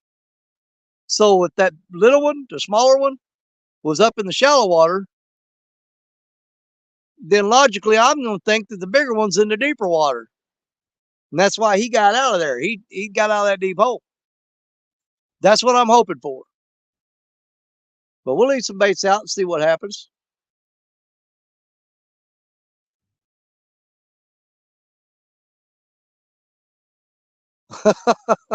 He said, I was there on your best and worst day that day. Yes, I remember that. I remember that.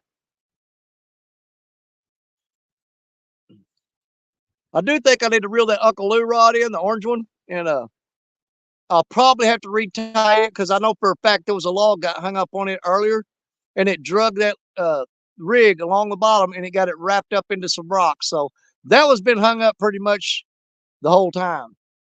I was hoping a fish would get on it and get it out of them rocks, but it's been pulled tight and holding there for a long time, so I don't think that's going to happen. And the link is pinned at the top of chat. Anybody out there fishing, or if anybody just wants to pop up and hang out, click that link, jump down to the basement, and we'll bring you on up. We're going to hang out for as long as we can, but we definitely want to get out of here in time to see Lance tonight, watch Lance's show. We still got 40 beautiful people in the house with from YouTube, which dropped down to 39. We got 6 people watching on Facebook. Welcome in. Good to see you in here.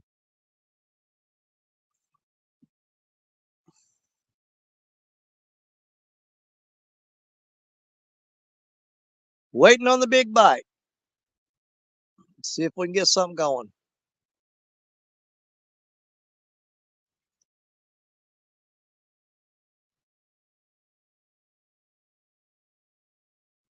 I was really hoping Jerry Parker or one of them would be out today. They'd hop up with us.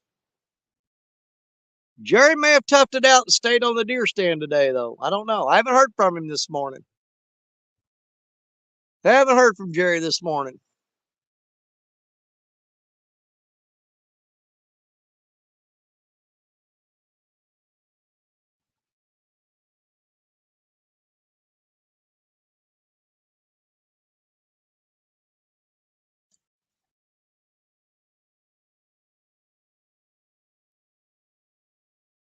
I got to figure out how to line this camera up. So now I'm thinking,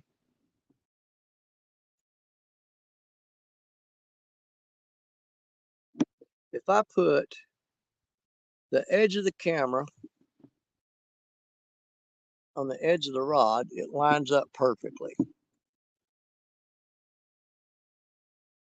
Okay, I think we got that figured out. And our furthest rod to this way is right there. So I just caught the fish a while ago, so we'll call that good right there.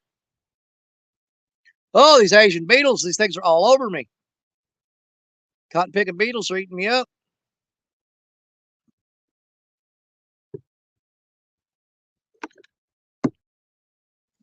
Let's see. Yeah, this morning he was processing deer and heading back to the woods. Oh, so he already killed one and going after another one. Okay. Well, you won't be seeing much of Jerry Parker then. I'm sure he's going to shoot some video footage of it that we'll all get to watch later. But if Jerry's on the deer, then Jerry's on the deer. He's going to do what he's going to do.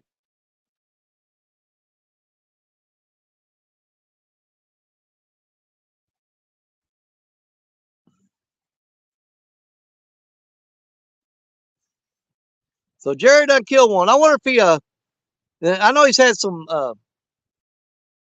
pretty good looking bucks he's got video footage of, but they weren't quite what he's looking for. And he might have just lowered his standards just a hair and maybe took one of those out. He might have lowered the bar. That's the word I'm looking for. Lowered the bar a little bit, not his standards. He lowered the bar. I know he sent me a picture of a pretty decent buck the other day. I'm like, man, I would have shot that one every day and twice on Sunday. But you know, Parker, he's not happy unless he gets the biggest of everything. He wants the biggest fish. He wants the biggest buck. He wants the big. And nothing wrong with that. He is an absolute trophy hunter, whether it's be fishing or hunting. He's going for the trophy. That's just what Parker does. He makes that choice. He sets his goals, and he sticks with it. Yeah, I like to catch a big fish every now and then, and I'll shoot a pretty decent buck every now and then. But I'm here to represent the average person, the everyday fisherman. That we go after every fish we can, catch them no matter what size, and we'll throw some rods out and try to get on some monsters too. That way we would cover our bases all the way from the little guy all the way up to the big trophy cats. We chase them all here on Dave Stone Outdoors. I don't care if it's a 1 pounder or if it's a 100 pounder. I'm going after it. Did I already drink both my Mountain Dews? That would be devastating. Let me see here. I don't think I did. Got a barge coming by. Maybe we get a barge bite. Oh no, I got a whole other Mountain Dew in here. Glory be. Thank goodness. Rebel River Cats.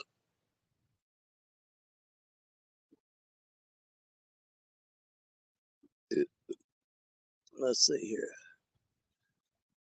And Danny shoots the bull better than most.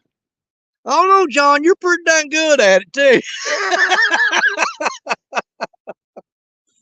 You can blow smoke up people's butt just as good as I can. You ain't no amateur, buddy. I'm telling you. You hit pro status a long time ago. But if you guys ain't checked out Small Water Charters, John is a hoot.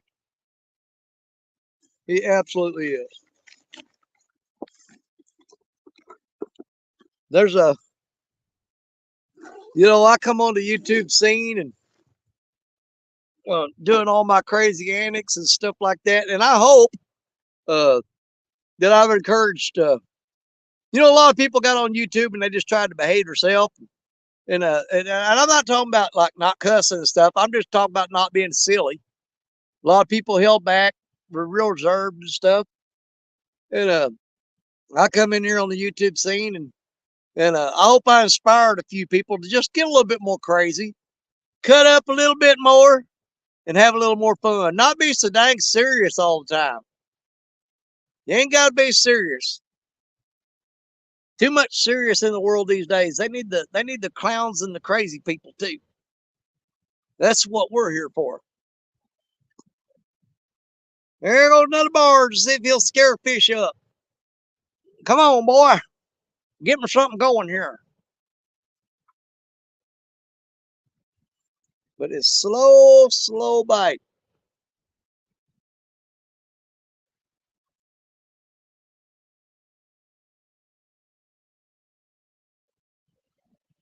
Fished this spot, I think it was 2 weeks ago on a Friday night. Yeah, on a Friday night, and did pretty dang good. Got off some good fish. I think got a 24-pound blue, a 17-pound blue, and I think it was a 9-pound flathead, all out of this spot right here in a pretty short period of time. But like I said, things have drastically changed from 2 weeks ago. The temperatures have dropped way down, and now they're warming back up. So you got temperatures fluctuating, which is never good. If they have to be steady, they have to be consistent. You've got a lot of rain up north that put a big rise in the river, which is normally a good thing. But when you combine rising water with fluctuating temperatures, it tends to put these fish on shutdown, on lockdown. They just don't want to feed. But we come out here every day that we can, because at some point them fish are going to eat. They can't just go forever without eating. So we come out here every day we can. We throw baits out there and we wait for them to get hungry enough that they say, you know what, today I'm going to start eating. And we're going to be there when they do. We want to be there. So we fish through the good, we fish through the bad. Basically, we just go fish, do the best we can, and hope for good results.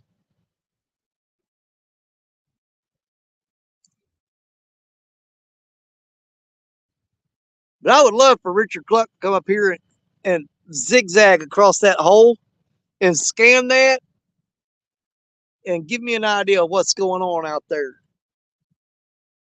I know there's a whole crap load of carp out there. I've been seeing them surfacing and rolling on top.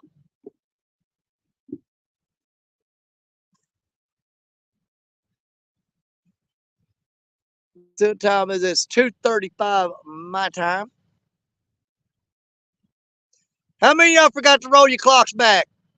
Now I know your phone and stuff automatically resets, but I'm talking about the clocks on the walls at the house and and that stupid clock on your radio in your vehicle. Yeah, that one there will throw a panic mode on you. If you forget to reset that, you get up in the morning, start heading to work, and you look at the clock on the radio, and you think, "Oh my God, I'm an hour late." Before you realize, "Oh, I haven't rolled the clock back yet."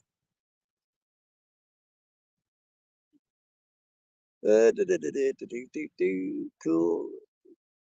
Congrats, new. Hold on here. Who got a new boat? How big? Hold on, I'm backing up here.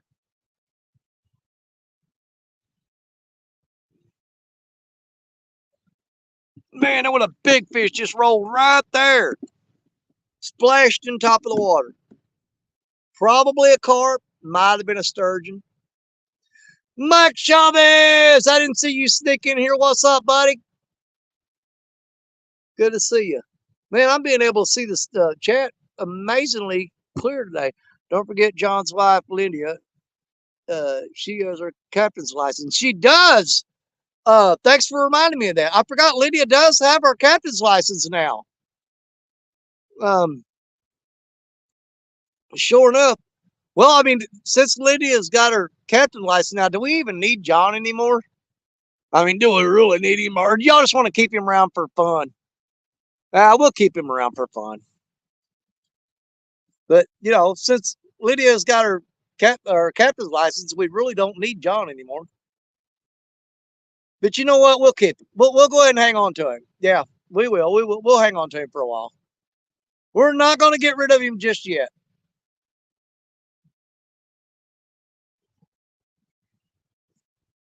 Yep, not done with him. He's still got a few good live streams in him somewhere. And I know he's got a few good bass left in him.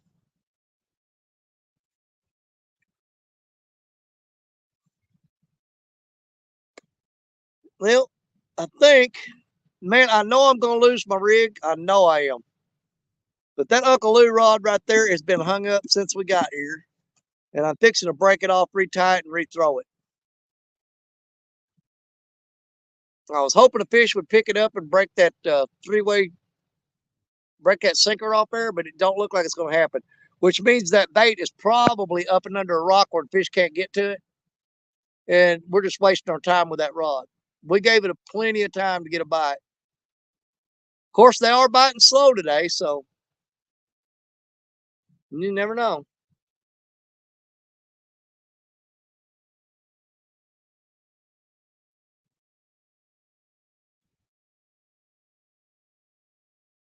I know, man, it may be boring sitting here just watching these rods do nothing, but the situations we've been in at times on the river. Now, keep in mind, I'm going to keep riding. I'm going to ride this monkey all the way to town.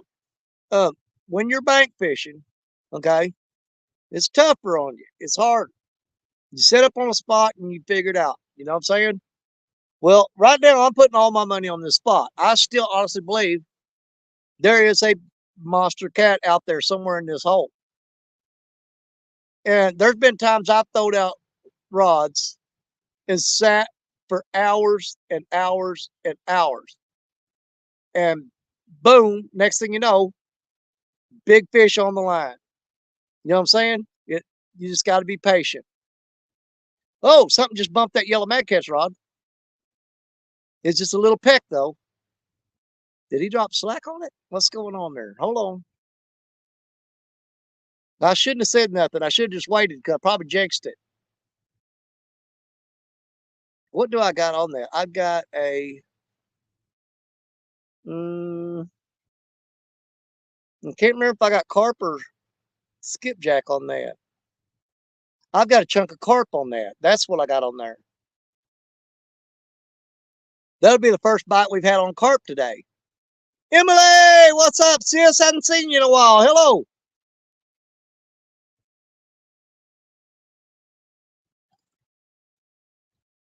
Let's see. First mate beats a real job all day long in my. Oh man, you ain't lying. I'll tell you what. I've been down there in Destin, Florida, when them charter boats come in, and I ain't kidding you, man. To me, man, that's the life right there. To go out fishing every day for a living, heck yeah, sign me up.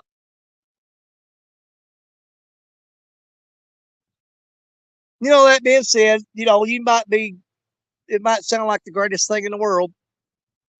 And then you get out there doing it and find out how much work it is and go, well, this sucks. Because trust me, I've seen them charter boat captains, and if you think their life is just all happy-go-lucky, you're fooling yourself. That is hard work. Because John can back me up on this. I know several charter boat captains, and I mean, you're responsible for a lot of stuff, getting bait and taking care of those people on that boat and stuff like that. And it's not like you're just going out there fishing. You're taking people out that you don't know. It is a real job. It is a real job, no doubt.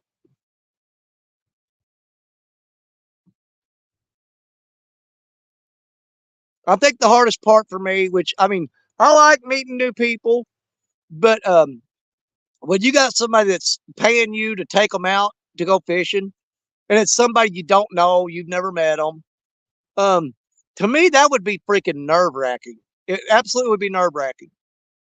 Worried about getting on fish because it ain't like you taking your buddy out fishing. You know, he ain't paying you, you're just going fishing. But when you take somebody out, you got to be good. You got to know what you're doing. And John from Small Water Charters is one of them people. He absolutely is. I've seen him take several people out and get them on some good fish. Although it's not real fish, they're bass. I mean, they're almost real fish. They're pretty. They're all right. You know what I'm saying? I mean, they're big for what they are. But you know. Let's see what's funny. Okay, I practice my charter routine in these lives. See what's better. There you go, buddy. Absolutely. Well, John, I hold no copyrights on any of the stupid stuff I say or do. I put it out there for everybody to use. Feel free to, if you've got the nerve, to repeat anything I ever say. Just remember, I'm not responsible if you get sued. I got a clause in the contract. You can use anything I say or do, but I'm not responsible if somebody sues you. Fair enough? So choose carefully.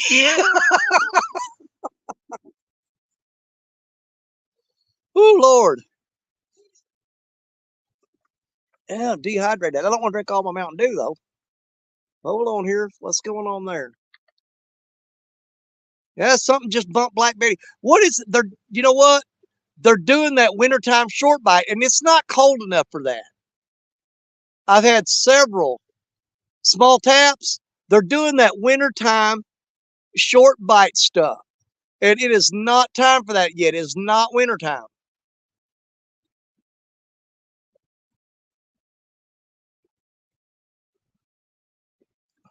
Now he tapped it again. That is a giant. Basically, I took a 10-inch skipjack and cut it in half And so there's a 5-inch bait on that rod. And the way it's acting right now, I know you guys probably can't see the tip of it because it's so far up there. It'll be on that rod, Black Betty. He keeps bumping the tip of it, but he's just tapping on it. And dadgum, these beetles are eating me up. Get out of here. I got freaking beetle bugs all over me. Beetlejuice, Beetlejuice, Beetlejuice. That's what happens when I smash them.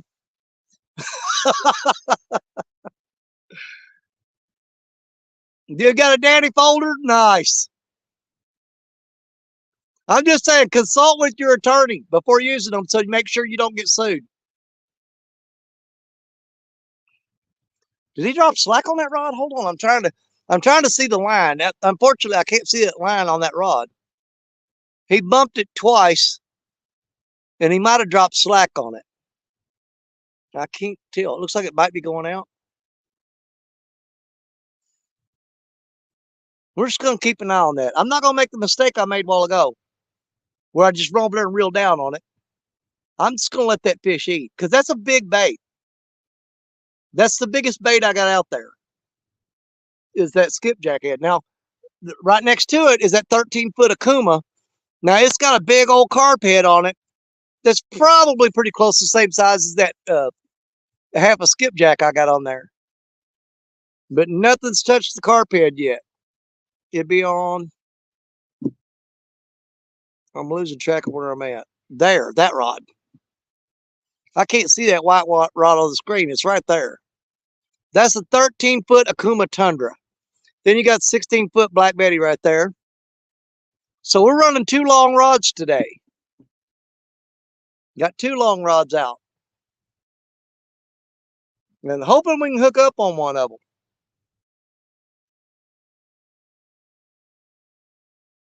Yeah, the big girls ain't got on nothing in a while.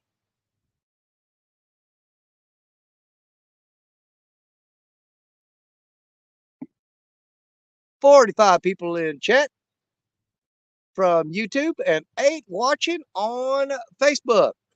Thank you guys for watching. I appreciate it. Don't forget to hit that thumbs up. I don't never say that. You know what? It don't really bother me that much. But I keep hearing everybody else say it. Don't forget to hit that thumbs up. I'm like, well, my wife said, maybe you ought to tell people to hit thumbs up too. I'm like, they'll hit it if they want to. It'd be all right.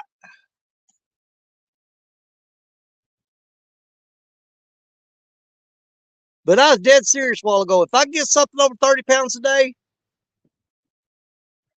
I'm going to get a hold of that right there and pull it out. And I'm going to take some scissors and just cut it. You know what? Might do it right here live. I'll take them cotton picking CUDA shears I got. I just got to be careful. If they are sharp, I'll cut my chin off. But if we get something 30 pounds or over, I'm going to grab a hold of my beard. I'm going to twist it up. And I'm going to take them CUDA scissors and I'm going to nip it right there. Cut it off. But we got to catch at least a 30 pounder, y'all. See, now I'm sitting there thinking, God, I hope that fish don't bite. We'll see what happens. I don't think my beard's in a whole lot of danger. I really don't. My wife's going to be watching this going, oh my God, if he catches a 30 pounder, he's going to jack his beard up and then she'll have to fix it. She goes, no, my wife ain't touching my beard. She goes, I ain't touching that thing. She said, you just, if you need to do anything with it, you go ahead and do it. She goes, you got fried chicken crumbs, everything else in there. I ain't getting nowhere near that. That's what I got that little comb for. I comb all the food out of it at the end of the day. Brush it all off into the sink.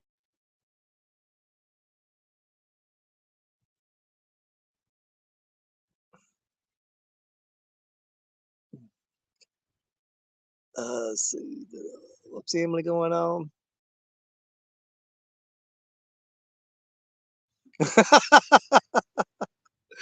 Oh, look at that. Gigability. I saw one comment from him in there. Man, I missed him in here. I didn't know he was in here. JG Hill Studio. cut his radar off. Dude,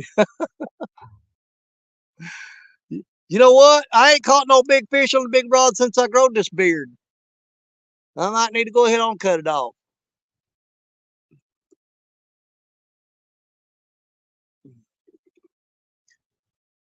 When I'm out fishing, I'm always looking for that one thing. I'm looking for that oh crap moment. Y'all know what the oh crap moment is. If you've ever watched my show, you see a rod bend over double and you hear me go, oh crap, and I take off running. I live for the oh crap moment. You know, the odds of an oh crap moment today are pretty slim, but I didn't say they're impossible. It could happen anytime. If you look, when I caught my 70-pound PB, it was actually right there on that spot right downstream. That's where I caught my 70-pounder at. And that's the only fish that I caught that day was that 70-pounder. That was the only one I caught that day. And I sat there for a long time, people. A long time. And I did turn that fish loose. So he's probably upper 80s, maybe 90 right now. Maybe even bigger. And he's somewhere out there. But we got our eye out for him. We're looking for him.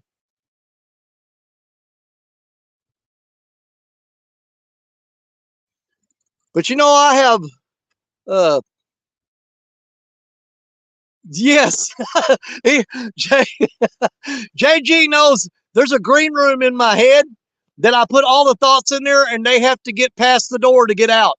And there's some really bad stuff trapped in that green room. I'm telling you, there's some seriously twisted, sick stuff in my green room. Yeah, what was I saying? Oh, everybody's got the dream fish that they want to catch. Majority of people's dream fish is to catch a fish over 100 pounds. Okay, that's their dream fish. I would like to catch a fish over 100. That being said, that is not my dream fish. It is not. If you look back, a lot of people know one of my most famous fish that I've ever caught was the Riddler. That's the piebald with the question mark on its head. That fish weighed 16.98 pounds when I caught him. My dream of all dreams would be fishing a couple miles, which we are right now. We're about, we're actually about 4 miles from where we caught that question mark piebald. We're about 4 miles upstream from where we caught him. My dream fish would be to catch that fish again. That would be the ultimate for me, hands down. I would take that over. If you told me, okay, if you came up and said, today, Danny, there's a magic genie and he's gonna give you one wish. Now, do you want 100-pound fish, or do you want to catch that piebald with a question mark on his head again? Dude, and no time to think about it, I'm going with the fish with the question mark on his head. I want to see that fish again. I want to see how much he's grown. I want to see how he's fared in the river. I would take that fish again over 100-pounder.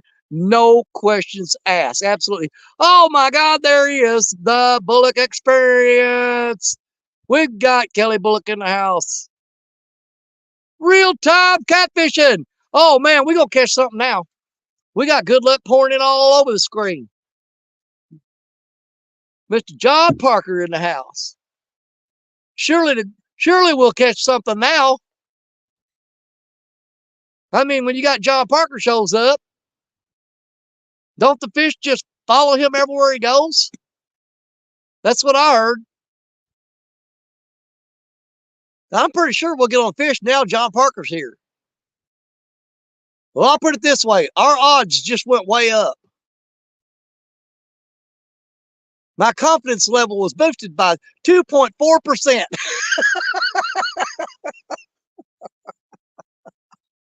for a grand total of 5%. And Warren Farley too. Oh my God. We got Warren in the house. Welcome in, guys. I have watched Warren Farley and John Parker fish together over the past few weeks.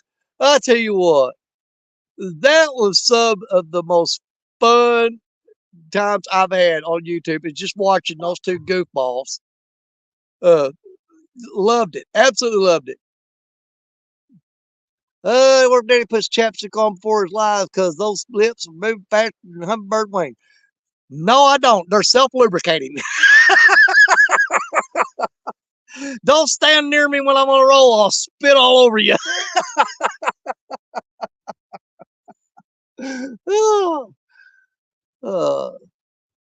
Fishing fever, leaving the pond. Dude, look, Danny, I caught one catfish so far.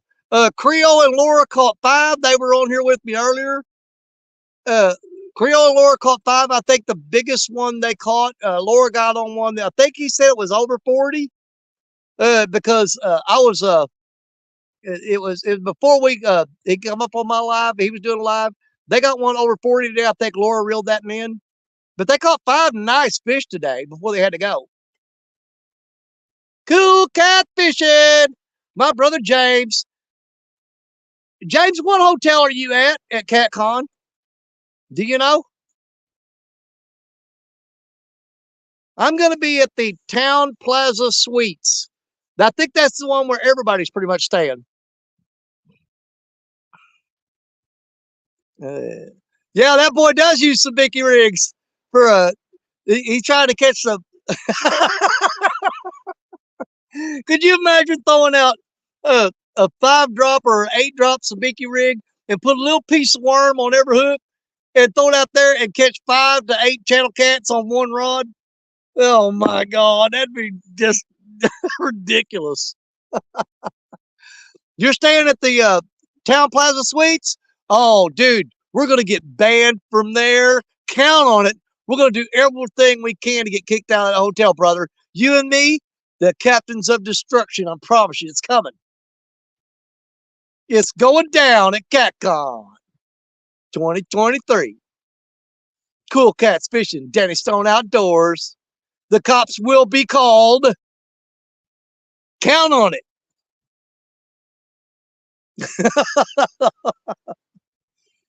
There will be an investigation after CatCon. What happened? Oh, Lord. That's for sure, brother. That is for sure. I tell you what, is a Debbie Downer a while ago. I asked Creole, because one of the highlights for me, personally, for CatCon this year was you're going to have all 4 Mississippi River rats at CatCon this year. Well, Creole just dropped the bomb on me. He said right now, as things are right now, he doesn't think he's going to be coming. Now, if things change, okay, then, I mean, don't count him. I'm not counting him out. I'm not giving up hope. I'm not giving up hope that Creole's not coming until February 23rd. But he dropped the bomb on me today and said, as of right now, it looks like he's probably not going to make it. That was a real bummer for me, because I was really looking forward to for the very first time, all 4 Mississippi River rats be in the same spot. Now, me and Richard have met up with and spent time with Creole face to face. Me and Richard have met up with Parker several times. A number of times we met up with Parker because he doesn't live that far from here. But Parker has never met Creole face to face, and that was going to be it was going to be something really special for me, that you get all 4 of us guys together at the same time, same spot. I was super looking forward to that. That being said, we're still gonna have a great time at CatCon. I promise you guys. If you get a chance to go, be at CatCon. Guerrero Bagre. See, you guys, I say it properly. You none of y'all say it right. You got to roll your R's. Guerrero Bagre. That's the proper way to say that. He's going to tell you it's not. He's lying. He don't know how to say his name. Don't listen to him. What is going on there? Yeah, that cotton picking Uncle Lou-Rod is hung up for sure. I've got to break that line off and retie it. I sure do. Well, I'm lazy, so I'm going to wait a little bit longer. Oh, Betty's getting bumped again. She's getting, something's tapping on her. It's acting weird. He's dropping slack. He's dropping slack. What is going on there? What is with these fish dropping slack today? It's just weird.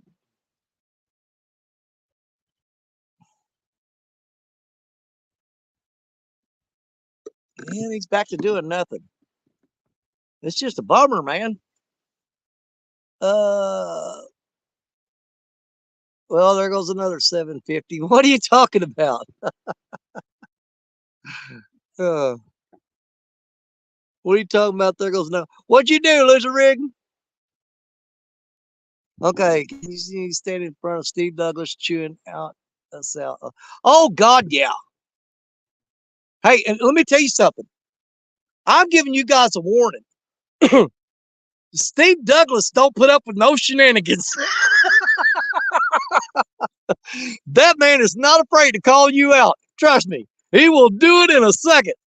Steve Douglas ain't scared of no man.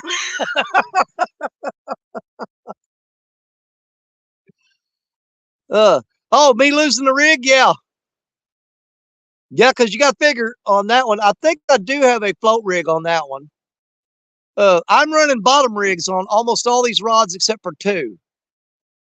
Two of them have a float rig on it because I've been catching all my fish off the bottom. And so I took all the float rigs off and now I'm not catching any fish. So maybe I need to go back to a few float rigs. If I break that off, I may go a float rig back on it. Let's see, I think Black Betty has a float rig on her. And she's got the biggest bait on her too. So we'll just see how that happens. Let's see here. Thomas Esslinger. There you go. I think I said it right. I'm going to fish Wheeler in the morning. Hopefully get on some hogs. I hope so, Thomas, man. There's been quite a few guys been doing pretty good on Wheeler from what I hear. I've never fished Wheeler. It's not anywhere near my area. But I do know a lot of guys that do.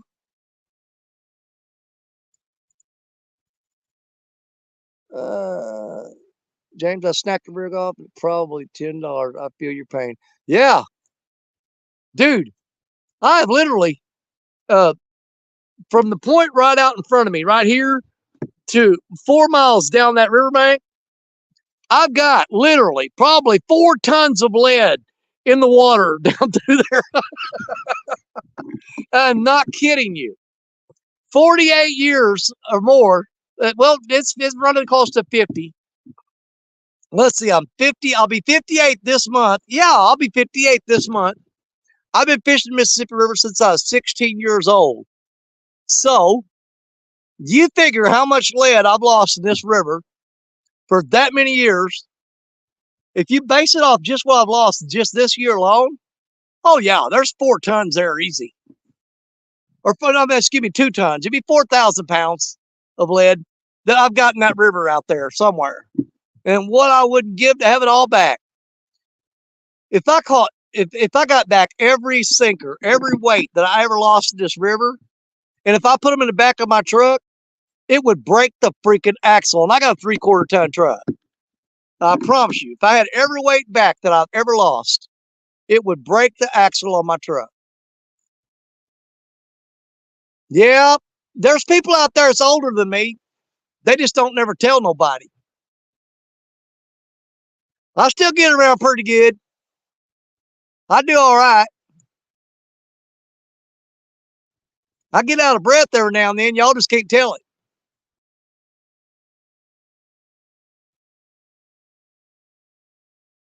What keeps me in shape? Try climbing through that crap. That's ground level right there. That's straight up slope.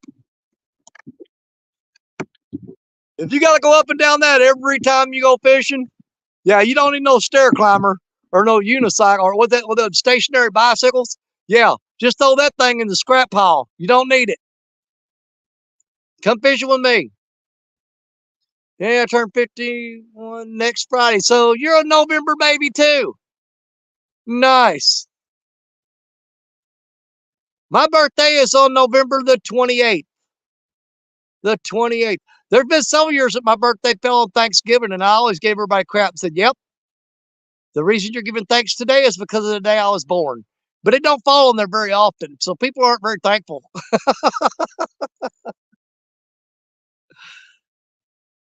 Oh, James, I have fell down them rocks so many times, it's not funny.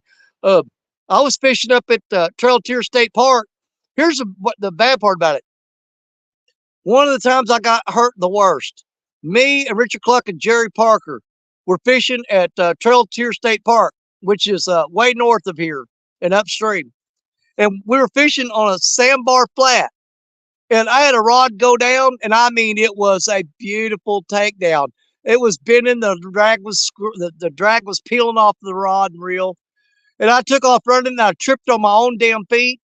And somehow when I landed, I landed on with my hand on the ground, and my own elbow went into my rib. I broke 3 ribs by punching myself in the stomach with my own elbow, and I fractured 3 ribs running to that rod and rolled over and did a somersault, landed on my back. And I wouldn't take a breath, and it was the worst pain I ever felt in my life. Every time I coughed, I thought I was going to die, or if I sneezed, oh, them broke ribs, it was just agonizing pain. Agonizing, I'm telling you. But yep, Jerry Parker and Richard Cluck were there when I had probably one of my worst injuries I've ever had while fishing. And I tripped on my own feet and crammed my own elbow into my own ribs and broke 3 ribs. Ask Jerry Parker about it. He remembers that day well. And the dang fish got away. If that wasn't insult to injury, I was laying flat on my back on the ground, and the fish wound up getting off while I was laying there.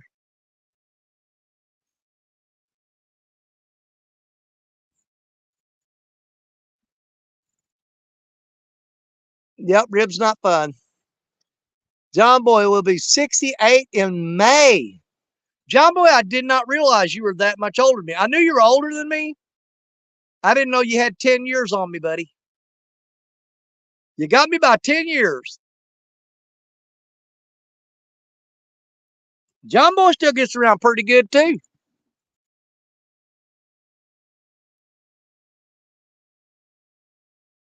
Do I think I'll still be doing this on the bank when I'm in my late 60s and 70s? Absolutely not. No freaking way. I'll fall and break a hip for sure. I'll be done. Now, I'm not going to be done fishing. Make you feel old. I am just 40. Yeah, I knew you was a young pup. Hillbilly Hondo. I've got 1 freaking fish so far today. Creole and Laura were on here earlier. They caught 5 before they left out. But they caught them on. He had a live stream before mine, and they caught 5 fish today. They come over on my live stream, fish for a little bit longer, and then they had to go home because they had to go pick up the kids. And I've got 1 on the bank so far. It wasn't very big. I think it's like a 5.5 pounder. I started to go ahead and put him on stringer. I thought, you know what? I'm going to eat catfish today. But I went ahead and turned him loose. I'm like, get on out of here. Now, if I catch another small one, yeah, I may be keeping 1 today just to take home and eat. Or I may have Stacia cook him up for me. I'll take him with me for lunch tomorrow at work. Nothing I like better than taking leftover catfish to work and put it on a hoagie bun and make me a catfish sandwich. That is a good lunch. As a matter of fact, That's our target right now. You watch, it ain't gonna happen now. I'm gonna go hungry. I'm going hungry today, I bet. But I'm gonna try to catch a couple catfish big enough to take home if I can get on them, and I'll cook them up and have them for lunch for work tomorrow. I'll make me some catfish po' boy sandwiches. So now we have a goal. We have two goals. Goal number one, we want to catch a fish over 30 pounds, and I'll cut my beard off right here on the live stream. Goal number two is to catch a couple of catfish that are eater size, so I won't go hungry tomorrow. That way I'll have some lunch. There's our two goals. All right, we've talked about it 15 times. Let's break that Uncle Lou rod off and rig it and get it back out there. So if you guys will bear with me for a minute, I'm going to go fight with that rod right there because I know for a fact it's hung up in the rocks. I'm about 90% sure it is. Let's go get that taken care of.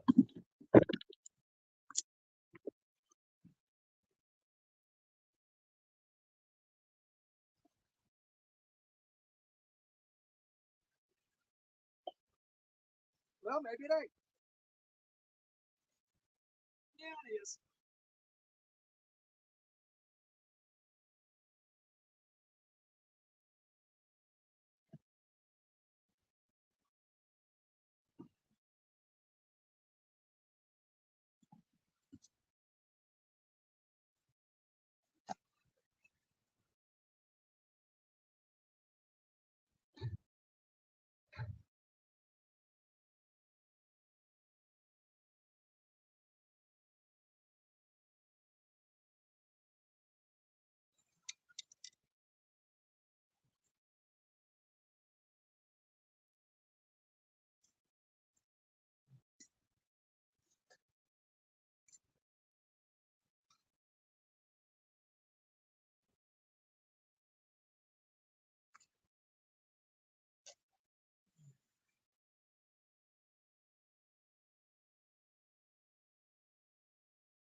All right. Now got all of our stuff in our hand to retie that rig. Oh, hillbilly moonshiners, welcome in, welcome in. It is a slow bite day today.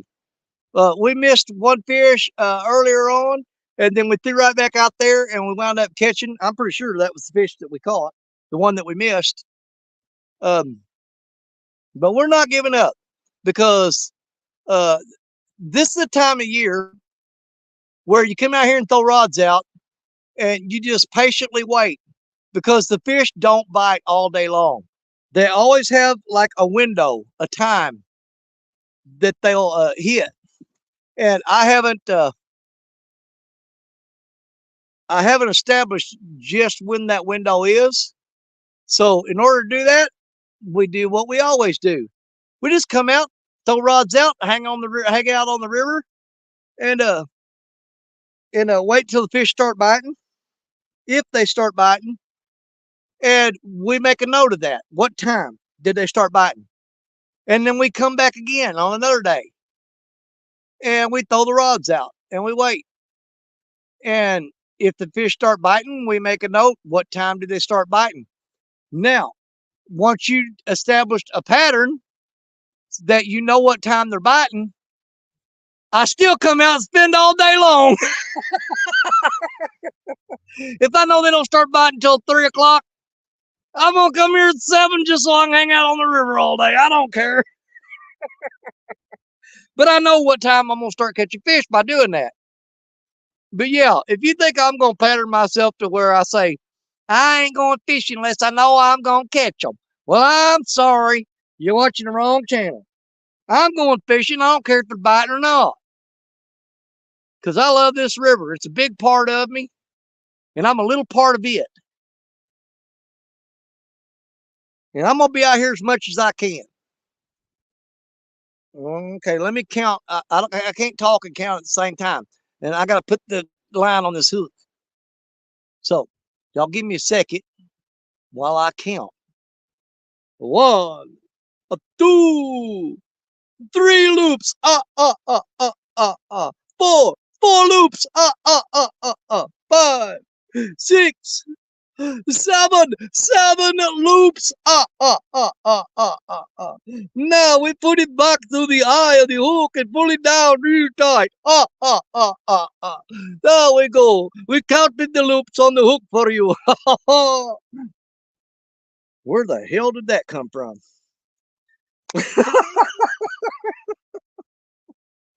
Oh, well. Had to do something. Oh, there's that sunshine. Right in my eye. Sunshine on my shoulder makes me happy. Sunshine never makes me cry. Let's see my freaking eyes. It hurts like hell. Yep. Kelly Book says he done lost his mind. Kelly, how long have you been watching my show? You might want to refresh, son, because you're way behind. I lost that sucker a long time ago. You know what? I'm all about having fun, y'all. If we can't have fun, why are we here? I refuse to go through life. There's hard times. Everybody has it. And there's all times that we're sad. There's troubles on the way. You know what I'm saying? There's never nothing good on the news anymore. We've always got friends that are passing away or sick. So if I come out here and act crazy and have a good time, then by George, I'm going to do it. You know what I'm saying? If I give you 1 second of laughter, or even if I just make myself laugh and you guys think I'm an idiot, I'm going to do it. Because, I don't know. It just makes you feel better. You know what I'm saying? It really does. It makes you feel better. And I hope every now and then that I say something that brightens your day up, puts a little smile on your face. I don't know. I'm trying, y'all. I try. I do the best I can.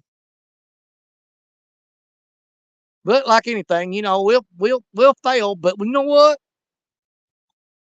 Failure is not a reason to give up. Always keep trying. And that's just for everything in life. Everything. Don't give up, guys. Never give up.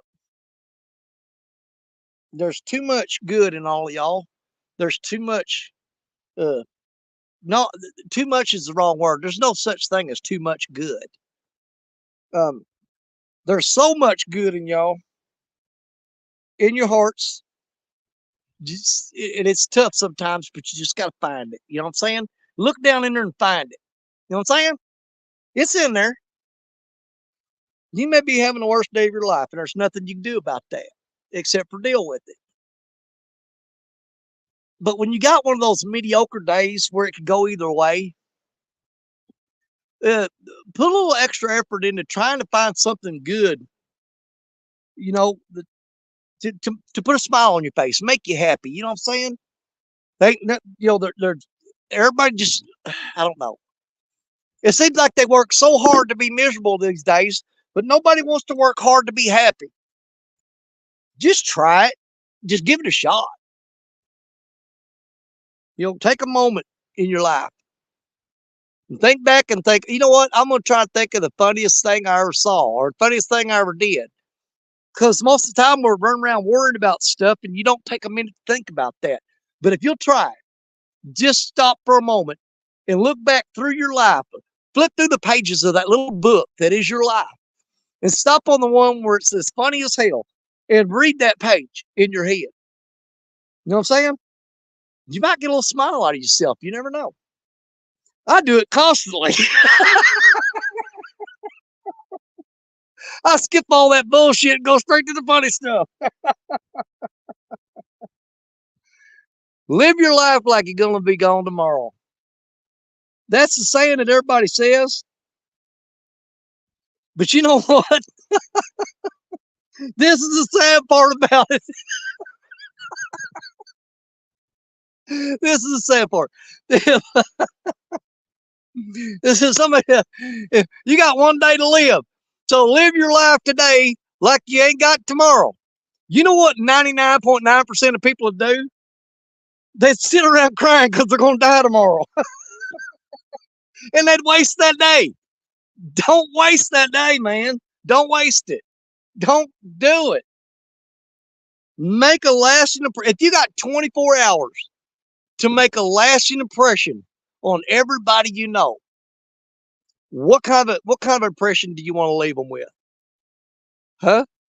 Put that in your head. I want you to think about that for a minute. What do you want them to think about when they think about your last day on earth? Well, I'm going to be right here showing my ass and making people laugh. I apologize for the foul language, y'all. I didn't, but I'm not going to, you don't never hear me dropping no F bombs or nothing like that because I don't get filthy. I just don't, I just don't, I just don't do it. You know what I'm saying? It's just not, it's just not Danny Stone thing to do. I'll drop a little cuss word every now and then, but I don't get just filthy to the point where people go, "Oh my God, I can't watch this show. He's just filthy." I ain't gonna do that. Dadgummit, I just put that hook right in my own finger. Cotton picking river cat tackle hooks, and things are too damn sharp.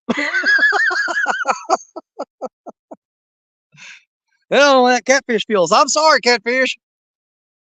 I didn't realize that hook could stick you like that. Now guess what? I'm fixing to swing it out there to you anyway. Get ready, it's coming. I've almost got this rig tied up. I would have had it done a long time ago if I wasn't talking. Oh, yeah. The No Idea? Dude, that's a true story. If you guys haven't seen No Idea yet, yeah, there's a little bit of cussing in it, but man, it's funny as hell. And the funny part is, it's true. It really, really happened. I was fishing up at a place that's Pinecone Conservation Area. It's way up northwest of here. And that's where we usually deer hunt a lot. And there's damn blind deer walking around the woods, and these guys is all fighting over who's gonna go shoot it. They're out there hunting a blind deer. I'm like, man, you guys ain't got no kind of sense at all. Who goes hunting for a blind deer? If you haven't watched that story yet, it's only a couple minutes long. Go back on my YouTube channel and find it. Yeah, the one about the blind deer. I did not make that up. I'm just, I'm telling a true story, but I told it like Danny Stone would tell it. You know what I'm saying? All right, we've got this rig made up. Let's cut us off a fresh piece of frozen skipjack, sling it out there and see if we can't get on. Uh, oh God, no! Here it comes! Here it comes! Oh, there's a rock there. I need some bait, bait.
Right. We threw that one out as far as we could. Sunshine's gonna mess show up.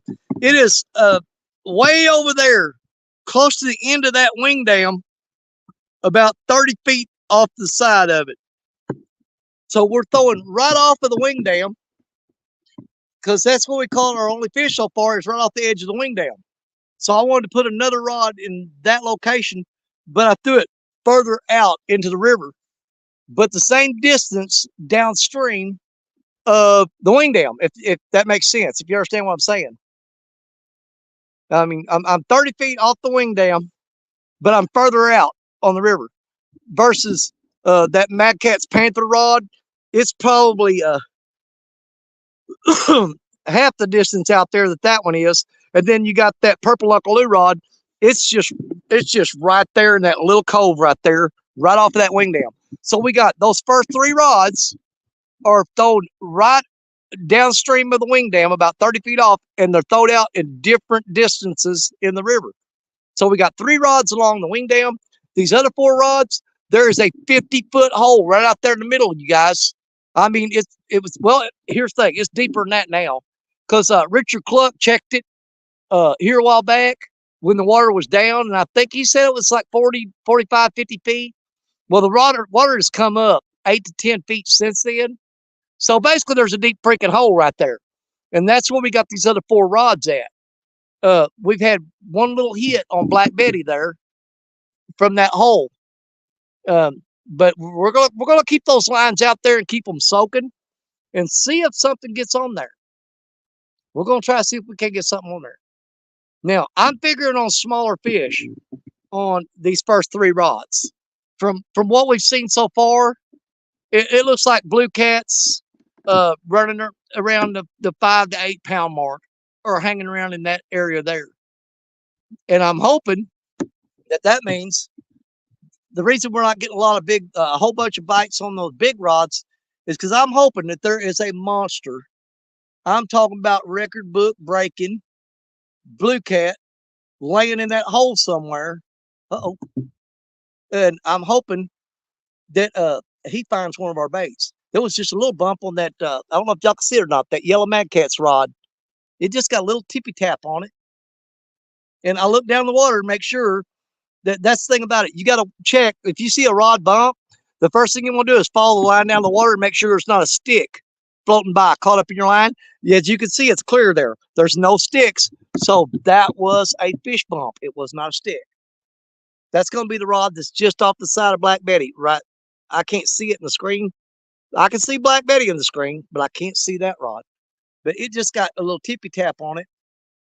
But that's what they've been doing today. It's almost like a wintertime bite. Okay. They're short biting really bad. And the thing is, though, it's not cold enough for them to be doing that. It's still too warm for them to be doing that short bite crap. So I don't know. We're just going to sit here and figure it out together.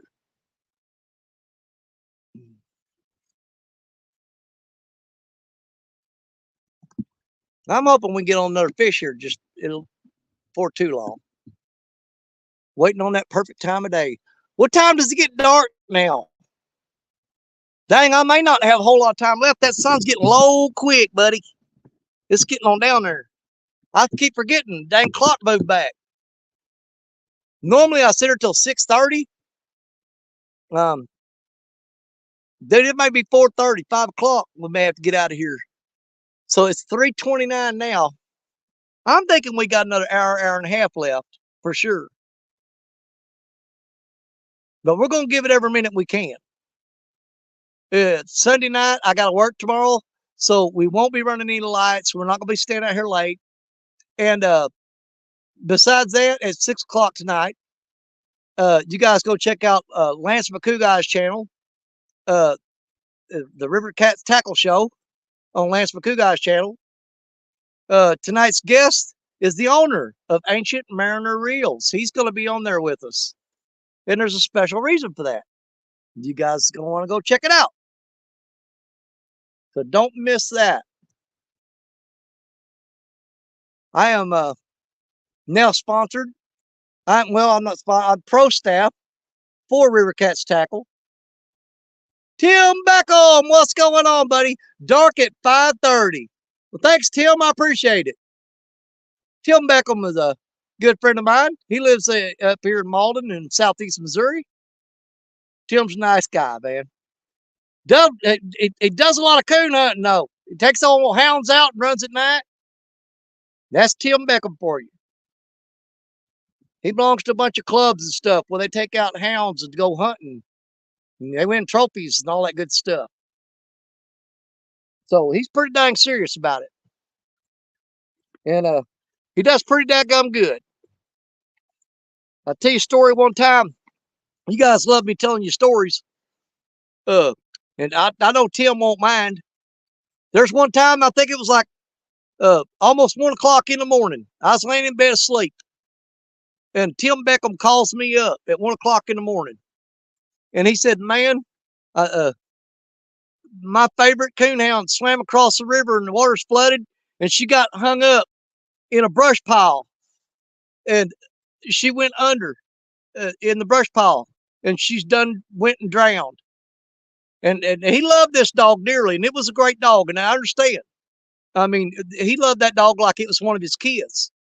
And he said, can you bring your boat over here and paddle across the river and get her back? What was that dog's name, Tim? Was it Lucy or Lulu or something like that? And he said, I want you to come over here. He said, I'll pay for your gas and stuff. He said, but I want you to go over and get her back for me so I can give her a proper burial.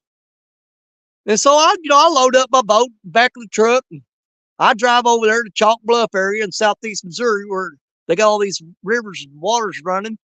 And Tim grabs a hold of that boat and takes off running, dragging it through the woods, man. I'm trying to help him carry it, and he's gone. He's dragging this 12-foot John boat like it weighs 2 pounds.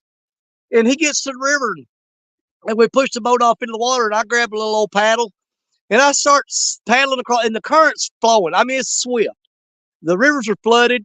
So what I have to basically do is I had to paddle upstream for about 50 or 60 yards and then shoot across as fast as I could and get to the other side and land where that dog had went under and was caught in that brush pile.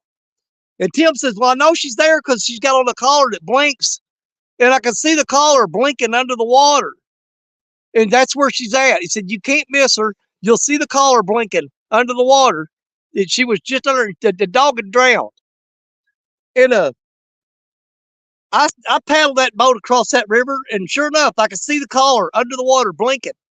And I get over there, and I'm paddling up to that collar, and I look up on the bank, and that damn dog's sitting there staring at me.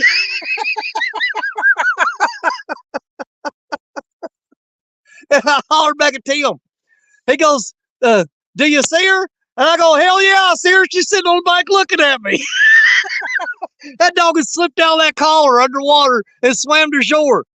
And so, man, I tell you what, I pulled that boat up there. That dog was so happy to jump in that boat. And I paddled my ass back upstream and shot across there and got over there. That dog jumped out of the boat and ran to Tim. And man, they hugged on each other like two long lost lovers, man. But that was a great night. We got to go over and rescue that dog for Tim. And that's a memory I'll keep forever. And that, again, folks, is another true story from Danny Stone Outdoors. It really happened. I can't remember what that dog's name is, either Lucy or Lulu, I think. I can't remember. I may be way off that. But if Tim's still in here, he can tell you. But guys, that really happened. We went across there. That dog was sitting in that mud just staring at me going, what are you doing? What do you want? I said, get your ass in the boat. Your daddy's on the other shore crying right now because he thinks you're dead.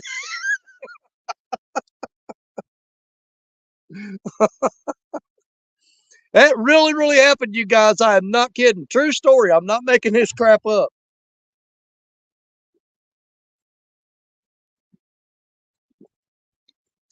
Oh, had to get a drink water on that one. Well, it starts off like crap, but you know what? Lucy. Thank you, Tim. It was Lucy. Lucy was the dog's name, but we got Lucy back, and she was fine. We had to go get her collar because that was an expensive collar, too. But yeah, we just knew that dog was dead. But she slipped that collar sitting on the bank looking at us, going, "What are you guys doing? Get over and get me."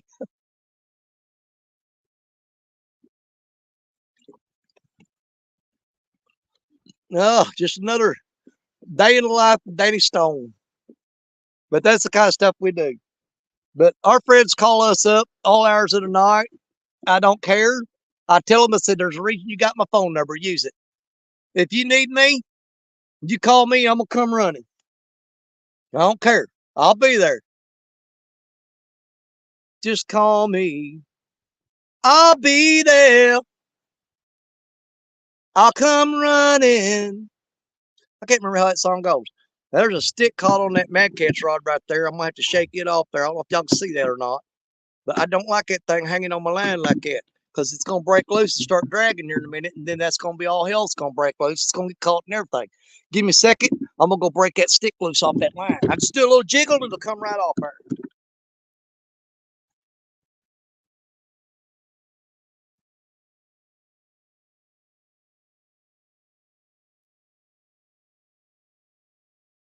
Off there.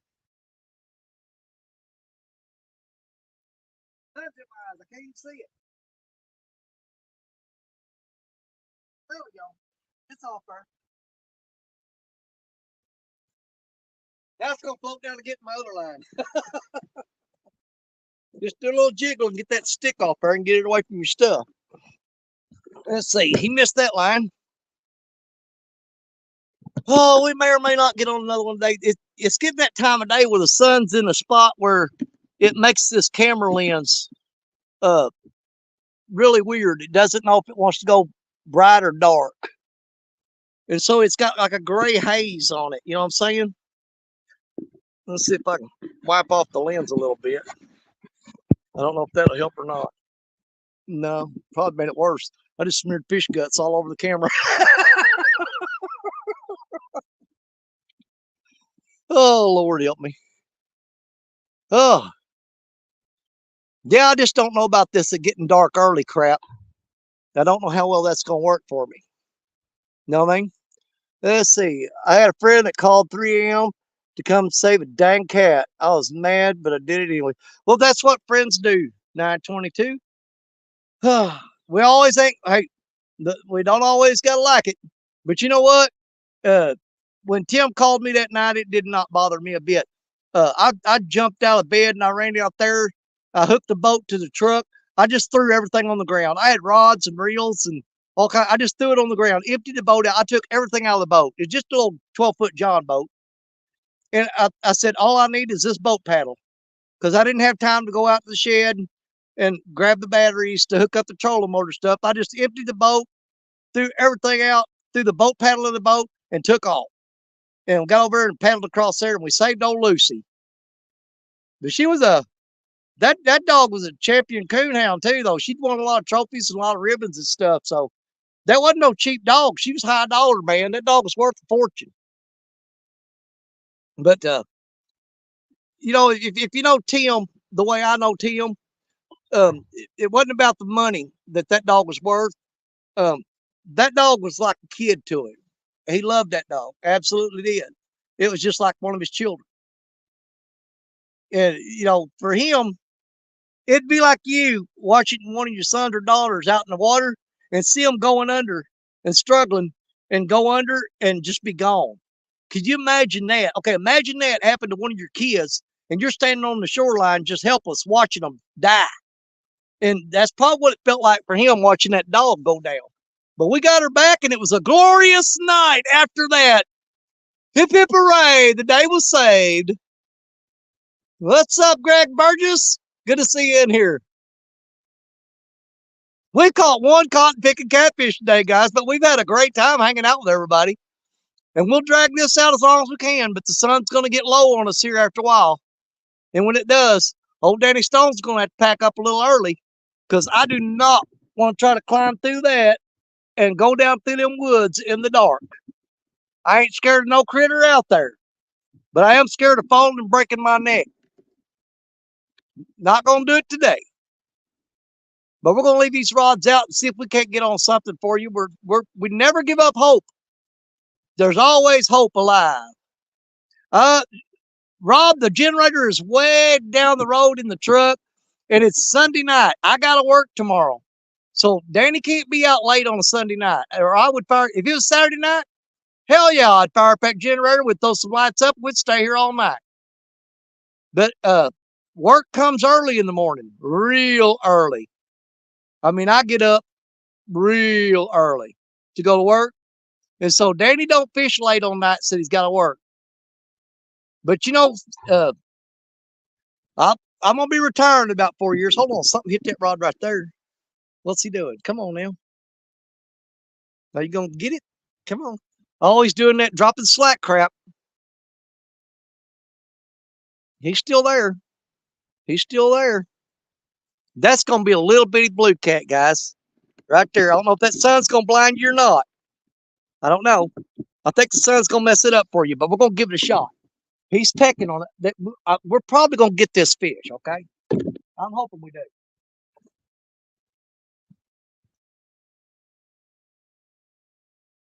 Did you quit on me?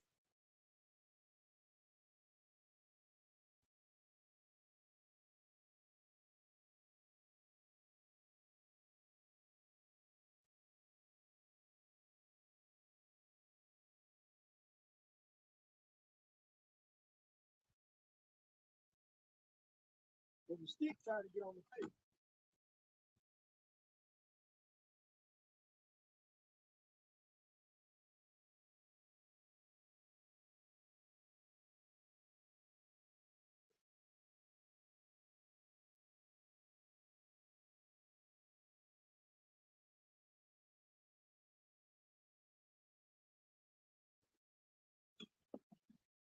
I hope he's still there or not.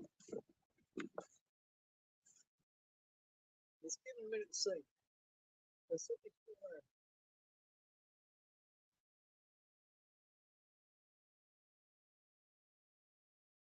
You know what that sit for me? I had a I had a little twig float down. Now that's 100% fish, guys. It wasn't a stick caught in the line. But while that fish was biting, there was a little twig come down and got caught on there.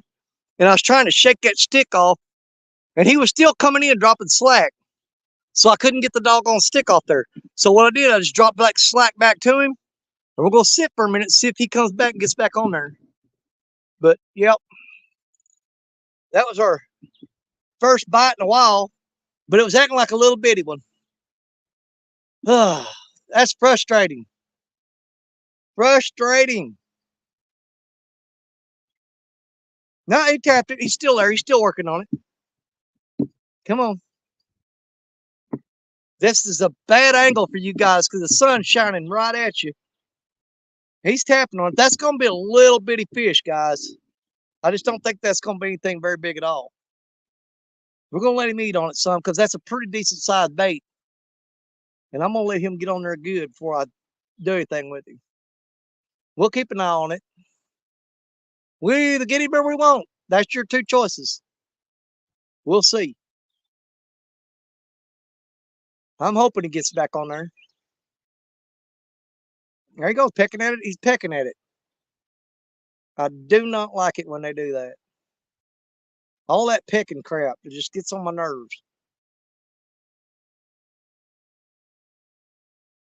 Almost every one of these rods, we've been here for almost 3 hours, and they've all got the original bait on them that I started out with.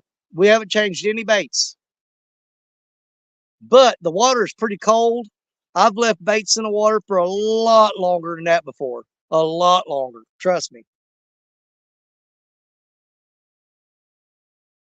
And they'll still bite it.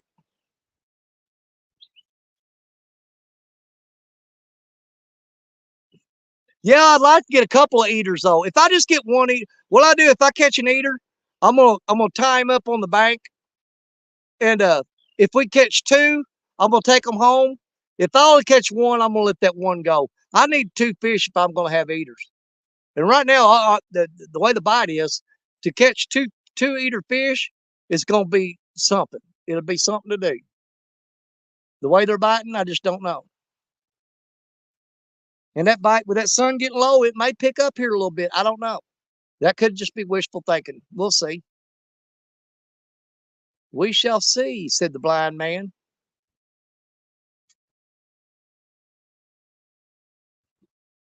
Man, I've smashed so many of those cotton picking beetles today with my hands. My hands smell like stink bug. Can't get that smell off of them. I'm going to go ahead and hit a little bit more of this Mountain Dew go-go juice. Get on in there and that. Is Bugman back?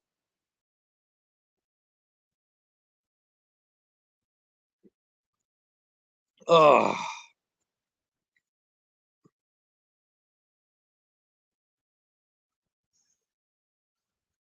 Well, y'all didn't get a whole lot of, you didn't get a whole lot of fish from me today. You got one.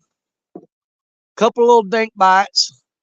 You got one of my Danny Stone stories I got to tell for you.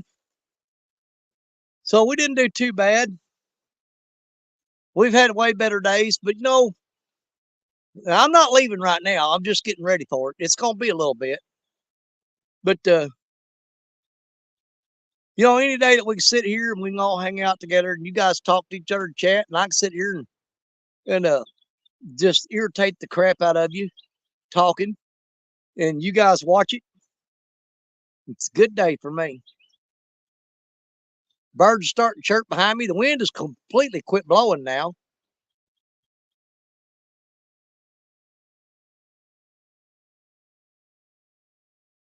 Whew, Lord have mercy. Boy, if there's a fish going to bite now, right now would be the time for him to do it.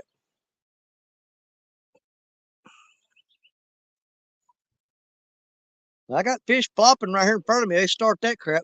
Usually when those buffaloes start jumping out of the water, the catfish move up in here. Does it have anything to do with anything? I don't know. But general rule of thumb, but I got to quit talking about it. It seems like every time I say something, it don't happen.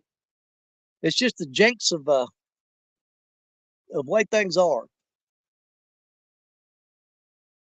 But you're getting a little bit of fish movement up in this cove right now. They're starting to jump around a little bit. That's all them carp, though. Not carp, it's most of them, believe it or not, are buffalo that do that. They'll stick their back out of the water like a dolphin. You'll just see them just come up and they'll just go oh, like that and go back down. And it looks like a whole bunch of dolphins out there, and it's actually a buffalo fish. Which around here, folks love those things. That's one of their favorite fish to eat. Buffalo ribs. I guess chicken's got buffalo wings and fish has got buffalo ribs.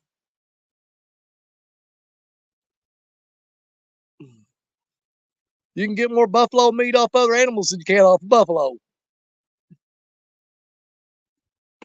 Yeah, we want to see that 30-pounder. I will cut this beard off right here in front of y'all. As God is my witness, I'll do it. But we're not doing it for less than a 30-pounder. Right now, I think my beard's pretty safe. We're going to try to get one more out here if we can. I don't know. The bite is super slow right now. Saturday. When are you going to fish Saturday? You know what, John Boy? I may try to. I need to do another all-night Saturday night before it gets too cold to do it anymore. So I'll say this: if everything works all right, let's all shoot for a next Saturday night. Let's do an all-night fishing show with Danny Stone Outdoors. We'll do next Saturday night all night long. We'll build us a big old bonfire right here on the bank. And let's plan on doing an all-night show next Saturday night. How's that sound to y'all? That's the plan. Okay, we're going to shoot for it and see what happens. So there you go. It'll be the last all-night show of the year. I'm pretty sure of that. Fish 40D. Absolutely, he'll be the Hondo. Please do. And I'm sure if we're fishing all night Saturday night, we'll have all the regulars come up in there and hang out with us. We may even get a few more people fishing. But it's getting that time of year when nobody wants to stay out all night, including me. Because it can be just as warm as you want it to be during the day. But boy, when that sun drops down behind them trees over there, that temperature, she gets to falling quick, son. And it gets cold fast. But yeah, if you guys want me to do it, we'll might come up with it on my birthday weekend. Heck yeah! Well, as of right now, we're gonna shoot for it. We'll spread the word near and far. That Saturday night we're gonna do the last all-night fishing show of the year. And we'll build us a big old campfire and we'll set up and stay out all night. I might even try to come to this spot right here. I don't know. We'll see. I would love to see what this spot will do all night long. All night long. All night. All night long. So there's our plan. We'll try our best to make it happen. What's that? The sun's in an angle now where the rods are really getting easy to see right now. That's a good view right there. 1, 2, 3, 4, 5, 6. Almost got all. Which one am I missing? Oh, that one. There's number 7. Okay. Well, we can get 6 out of 7 in there. Buck Williams, how you doing? Yeah, absolutely. Happy upcoming birthday, 922. I got to figure out what we're going to do on my birthday on the 28th. I'm going to do something. I guarantee it. I'm pretty sure it'll be cold enough then that we're not going to be doing an all-night show. I'll put on my I'll bring my thermals and my coveralls and I'll build a fire. And I'll do that for y'all. Next weekend, we're going to do an all-night Saturday night show. So there you go. Write it on your calendar. Unless I get hit by a train. Right now, there's a 99% chance we're going to do a Saturday night show next Saturday night. So there you go. We'll do one more for y'all. But I'd really like to get in this spot, to tell you the truth. I think it'd be a good spot to fish all night.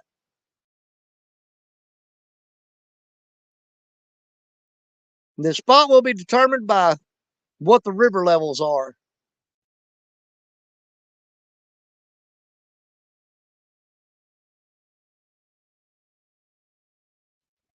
Whoo! Man, it's just wet. These rods have just been dead all day. We've had a couple of taps and one fish.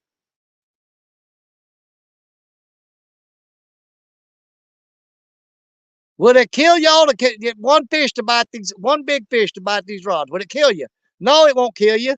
Because if you're a big fish, I'm going to turn you loose. I don't keep big fish.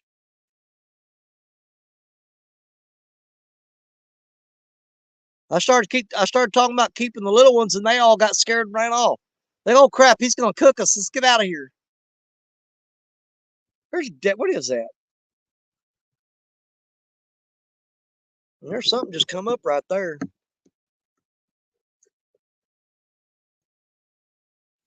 Well, I don't know if y'all know or not, but y'all don't know it. Oh, Catfish Dave don't fish nowhere near here. This is Mississippi River. I've seen Catfish Dave fish Mississippi River one time, and he hated it. He caught some good fish, but he just did not care for it.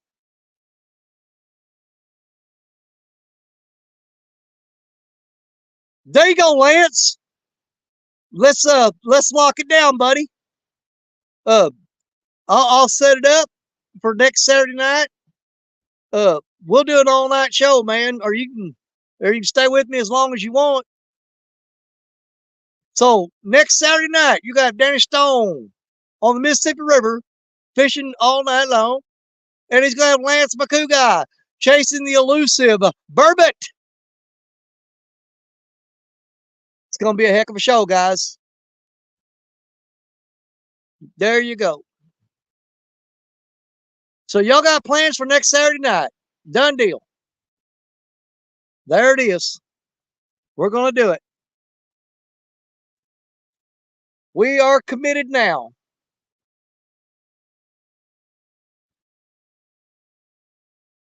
Between hell and high water, we're gonna try to get it done. Well, most likely I'll probably fish right down there though, because the truck is parked probably by that tree right there, which is, yeah, I don't know if you got any idea how far away that is. That's pretty good ways. My truck is parked right there right now, and I had to walk along this road, along the levee, all the way up here, all the way to there, and then come over through them trees and come down these rocks to get here. But if it's real rough conditions, you guys, we'll do an all-night show from right down there. We'll fish along the bank somewhere because I can get to it right from the truck. It'd be a lot easier. It'd be a lot safer because as much as I'd love to get on a spot where there's some big fish and we can have a whole lot of fun, you got to put the safety factor in there too. You know, fishing at night, you need to be close to the vehicle in case something happens. Let's see, Danny, if there's anything I can help you with, just reach out to me, Facebook Messenger. I may have to get itty bitty work, but I'm willing to help you. Oh, thanks, Rhonda. Appreciate it. That'd be great.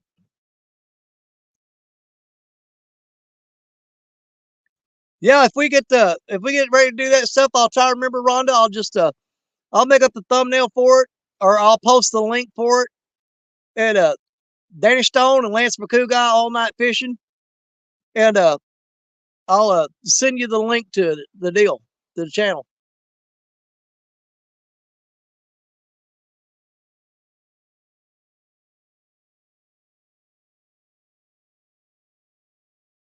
And if I think about it, that's what I'm saying. If I think about it, I can get Rhonda's email, and I can make her a moderator, or make her the mod on the channel that night on the live stream. That way she can do solo stream, read chat, all that good stuff.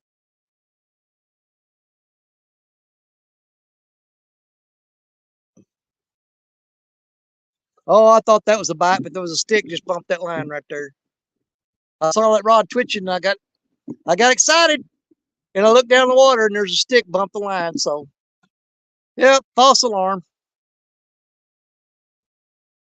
4 o'clock coming up. Guys, that sun's getting low quick. We're going to stick with this as long as we can.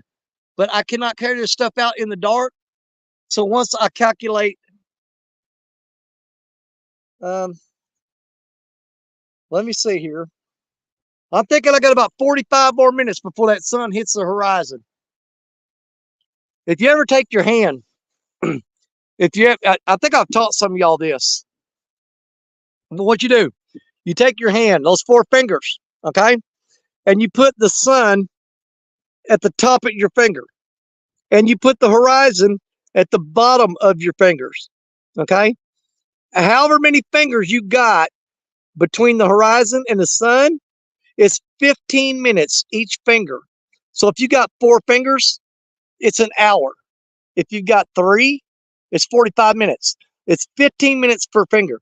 You put your hand with the sun right here and the horizon. Let's say those rocks right there are the horizon. If I put them right there and the sun is right here, see what I'm doing? You got an hour. You got 15, okay, 30, 45, 60. So each finger is 15 minutes from the horizon. If you got 2 hands up there, you got 2 hours. Make sense? You understand that? That's how you judge how much light you got left before. Now that's when the sun hits the horizon. You still got a little light left after that. This residual light. But once it hits that horizon, you do not have much time left to get out of there before it gets dark. But if you ever want to figure out how to figure out how much time you got left, use those fingers. 15 minutes for each one. Okay? And that's how you know. Okay, Rhonda, I'll take care of it. I get home tonight, I'll have Stacia remind me. I'll make up I don't do thumbnails. I don't know how to do them, but I'll put up a link for a show for Saturday night with me and Lance McCoo guy, and anybody else that wants to join in.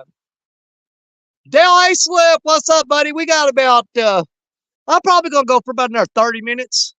And that'll give me 15 minutes to grab all this stuff and get it up on. If I can get it up there on the road, if I can get it up through the trees and on the road, I'm okay with going back to the truck in the dark on that road. But I don't want to carry stuff up these rocks in the dark. So I'm going to do about 30 more minutes, guys. It is 4 o'clock on the dot right now. We'll do 30 more minutes, and then I'm going to shut this live stream down and start carrying stuff out of here so that I can safely get back to the truck. My days of taking super big risks and not worried about it are getting fewer and fewer. Because I notice when I fall now, it hurts a hell of a lot more. I heal up slower than I used to. I don't heal as fast.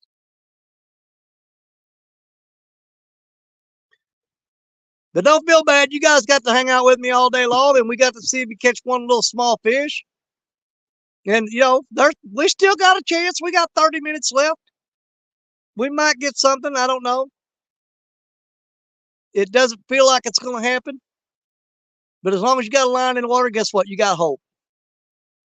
And one of the people that, woo, man, did y'all see that big old thing jump out of the water? That thing was huge. That was a big buffalo. People, if I don't do it when I'm asked or when I'll forget. Okay, yeah, Rhonda, I get it. I'm like that too. Yeah, I forget stuff out all the time.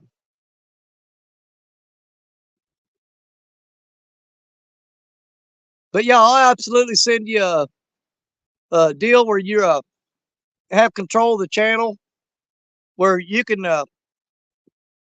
do the solo layout and all that good stuff. You know what I'm talking about. We'll get it took care of. So I guess we're doing a show next Saturday night, me and Lance McCoo guy. There you go. God, I hope it ain't real cold. I'm committed to it now because I'm not one of those people that go, oh my God, I said I'd do it, guys, but it's too cold. I'm not doing it. Nope. If Danny Stone says he's going to do it, be there because I'm going to be there. I'm going to do it. It'll be the last all-night show of the year. God only knows what's going to happen. Never can tell, but we'll find out together. We sure will. Buddy Heater, I build fires. Did you see all that wood piled up there? I can burn all that I want. And trust me, I'll build a big old fire. They'll be able to see it from the moon.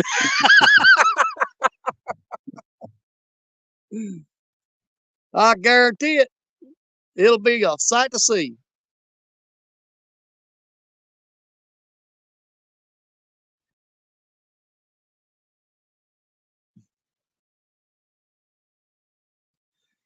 Well, now I'm staring at the rods real hard, waiting to see. I fell Monday heading to my deer blind and broke my ribs and ripped my shoulder just getting one. Oh, man. Dang it, Dale. That's something that sounds like something I'd do. Man, you know, man, all of us are just doing so much to just getting busted up more and more all the time. Every time you turn around, you just get busted up.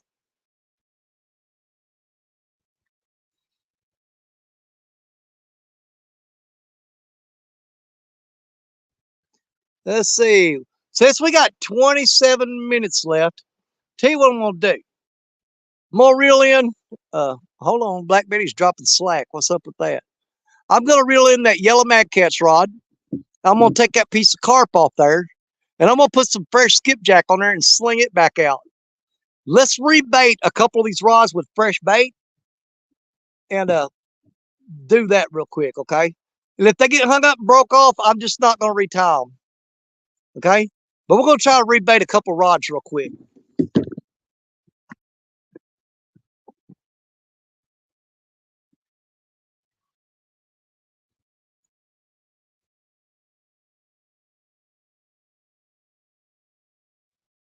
Oh, that is hung up. There's a lot of rocks out there. That's what I hate about fishing these spots.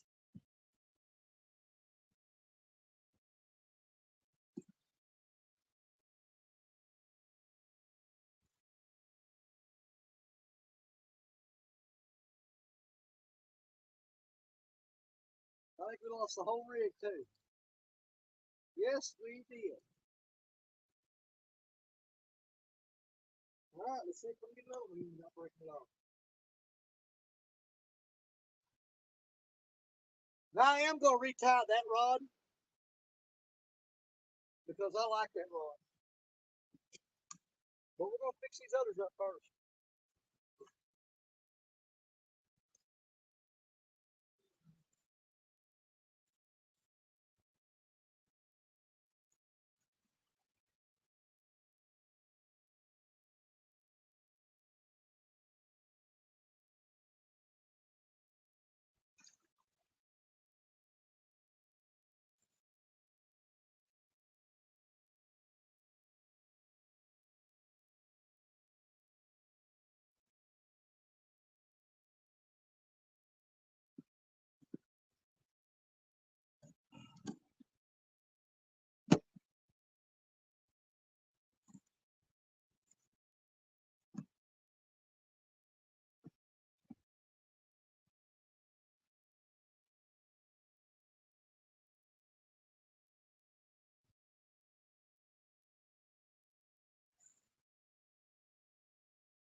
Yeah.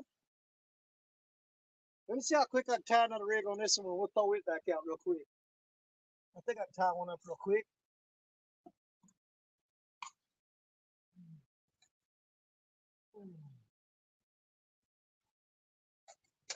I've got one kind of partially retied, pre-tied here already. In case y'all was wondering, there's those excuse me, there's those crimson red river cat tackle hooks that I've been catching all these fish on. That is a wide gap 8/0. That thing is freaking wide, dude. You can get a quarter in there.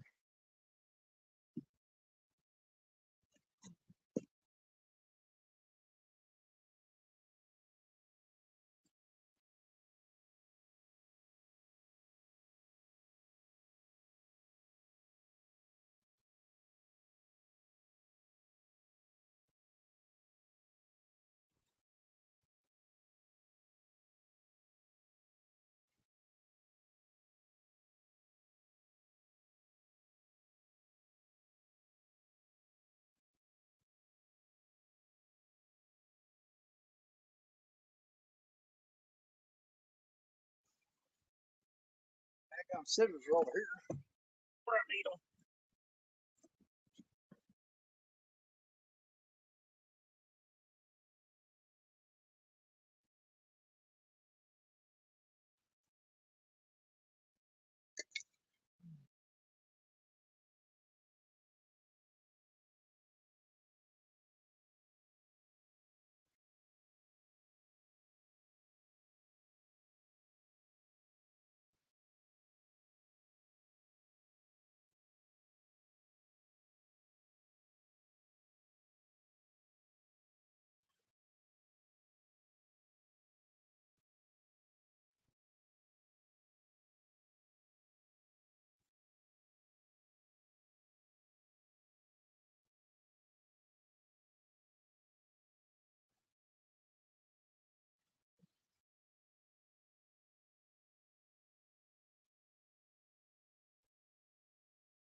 All right, y'all, let's get this and bait it up.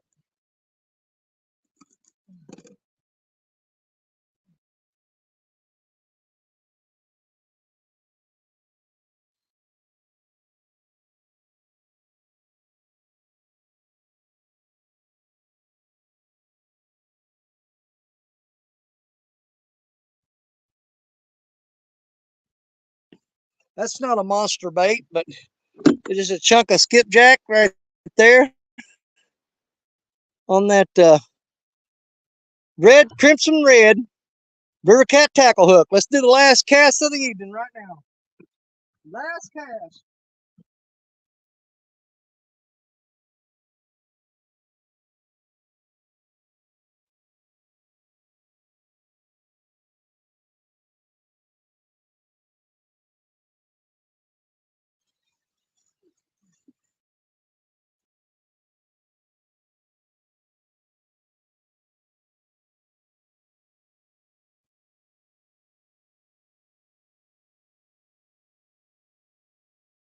Bottom.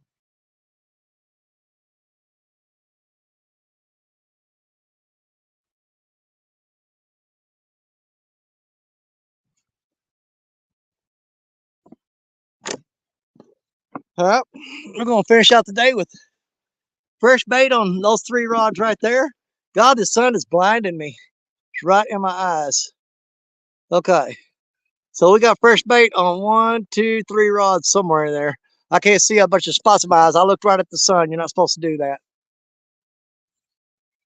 And got about 15 minutes, guys. Let's see if the fresh baits is going to make a difference here on us. We're Hail Mary pass, brother. and see if we can't get something done. But on the rods that I did manage to reel in without breaking them off, yeah, they still had bait on there, and the bait didn't look too bad. Hold on, we got some in the basement there. Man, my fingers don't want to work on these buttons. What is up with that? Come on.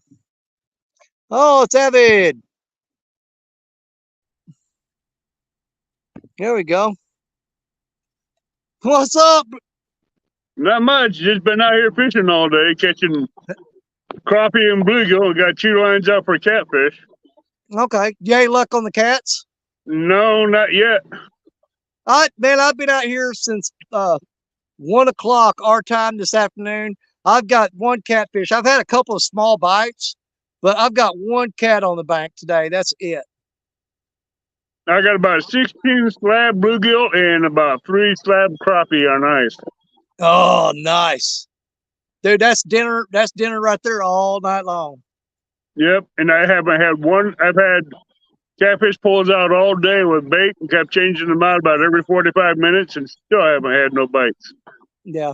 Well, I threw my baits out for 3 hours and didn't touch them and still didn't get 1 fish. I've caught more bluegill and crappie in 3 hours than I have a catfish in 20 minutes. Daggum. My arm is sore from casting a 12-foot B&M crappie rod. Oh, yeah. Well, it's just like whenever, go over to Kentucky skipjack fishing. Man, you sling that rod all day long, catching them skipjack and hooking up on them, reel them in. Well, the next day you feel that pain. I'm telling you. I feel it now that I'm sitting down. Yeah. I've been I've got up. about 15 more minutes, and I'm going to shut down so I can get out of here before it gets too dark. But I don't know if you heard earlier, but me and Lance McCoo guy are going to do a show next Saturday night. We're going to try to go all night. We'll go way into the night as long as we can. So me and Lance are going to do a combination show next week. Saturday night, I'm going to be after catfish. He's going to be after burbot. Hey, let me know. I might join you because I have the next Saturday off. Fantastic, man. I'll be I'm gonna post the link up and everything, and I'll have the link at the top of chat and send it to several people. But we're gonna try to do one last all night show next Saturday. But that'll be it for me on the all nighter stuff because it's gonna be too cold for that crap. Yeah, unless you get lucky and get a warm spot. Yeah, it'd be nice. But yeah, we're gonna try to get as many people together as we can and fish Saturday night, next Saturday night. Yeah, I took the next Saturday off. Well, I'm hoping this river's leveled off and the temperature stabilized and the water stabilized and the bite will pick back up again. We'll just have to see. Next Saturday, I plan on going down below Carlisle Dam, see if I can get some big cats. Oh, there you go. Well, we'll throw you right up there on panel with us, brother. Kaskaskia Locking Dam in the Mississippi has dredge barges in it. Oh, yeah. Well, I know you and Jerry Parker pulled some really big cats out of that location. Yeah, but now that they're dredging it, it's going to be another 9 months to a year before it's even back up to what it used to be. No, okay. I love that location, but they got some big cats in there. There you go. But when they dredge it, they just chase them all over the place. But down below Carlisle Dam, you can catch some big cats too.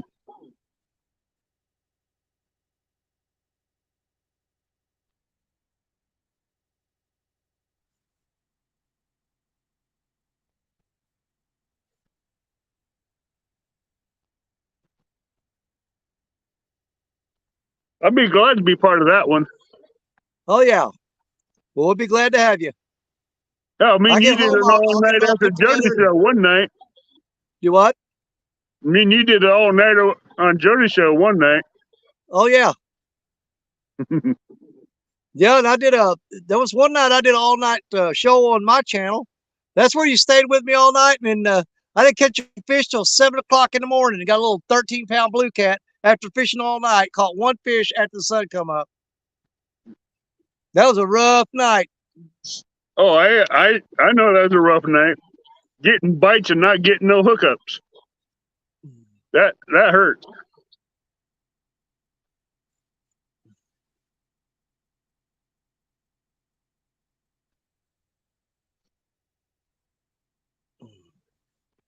That's never a good mix.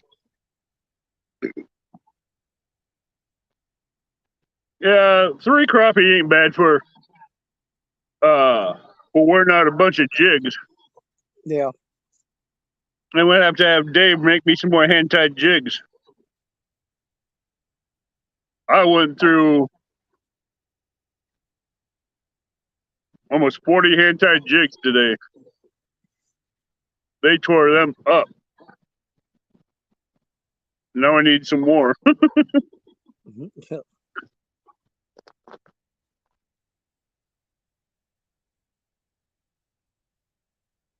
But I'm only using like a 1/32 ounce jig head with a hand-tied jig behind it. It's a real tiny jig head, but they don't want nothing big out here. They've been tearing up everything small. Well, you know what? I always preferred those smaller jigs when I'm crappie or bluegill fishing, especially after bluegill. Oh yeah, I've even went down to 1/80th and still caught the big crappies and bluegills off them.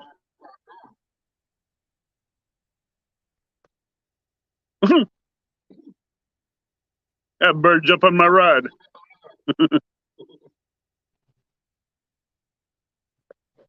Dang, red-winged blackbird landed on my 12-foot. Let's see, I got about 7 minutes left. Got them fresh baits out there. Can they do something in 7 minutes? I don't know. They ain't done nothing all day long. But we always try to give it that every second we can on there. Yep, every last second. But I ended my life and came over here because I wanted to hang out with you for a little bit. Well, I appreciate it.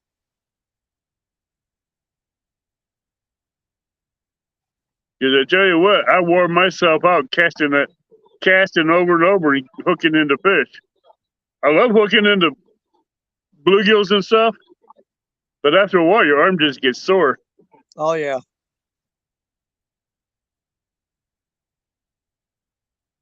I mean, it just gets beat down. You know, my favorite way to catch some bluegills, though, we got a little conservation lake up here not far from us. Dude, I go old school on it. I'll take like either a long crappie pole and put a jig on it, and I just walk along the bank jigging the brush piles, and I just lift that rod straight up and swing that fish into me and throw him in the bucket. And I never have to reel or anything. I just let out a certain amount of line and just take that rod and stick it out there and jig along, walk along the bank and jig those brush piles. Right there, Danny, right in front of you. If you had to cast all day long, yeah, my shoulder would give out. Right there where I have the camera pointed out about 90 yards. Yeah. There's about 4 or 5 different beds out there that you can cover. That has big schools of crappie and bluegill in it. Nice. And I tell you what, you get the right depth, about 4 to 6 foot, you rock them in there left and right. You bring them in left and right over there.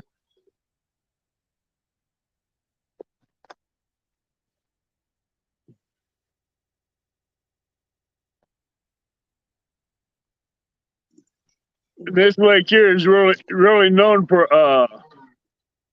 bluegill and crappie. And they have some flatheads and channel cats in here as well.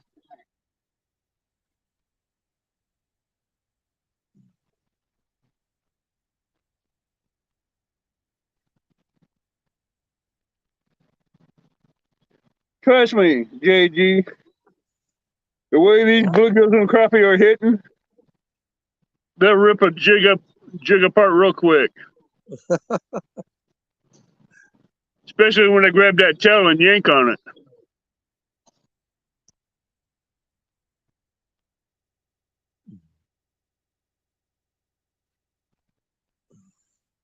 KY, man, what a great day. 2 church services and Daddy Stone fishing. Yeah, I caught 1 fish today, KY.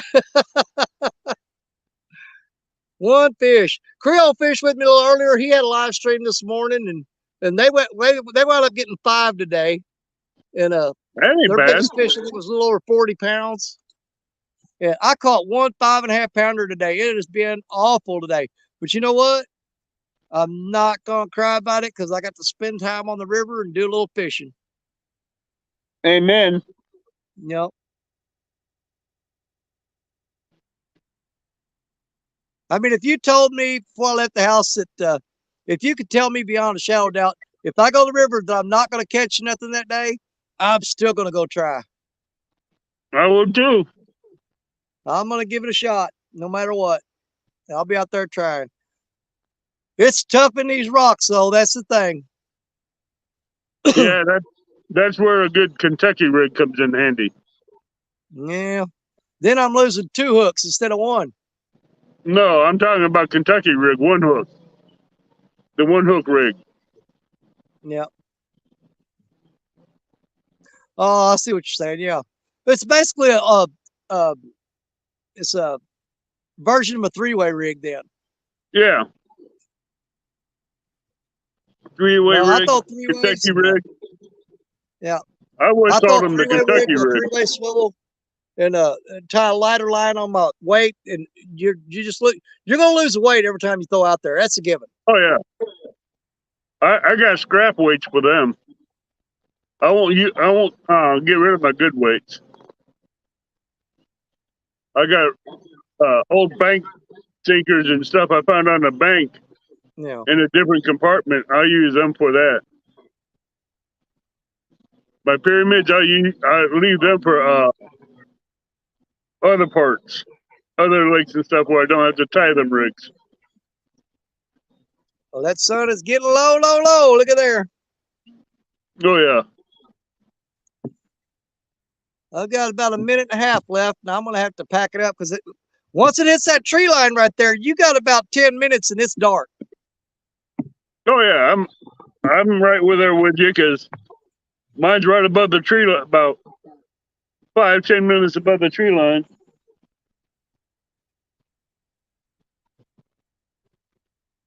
We're about the same height off the tree line. Yeah. The only part I hate about fishing is packing up and carrying stuff out. I absolutely hate that part.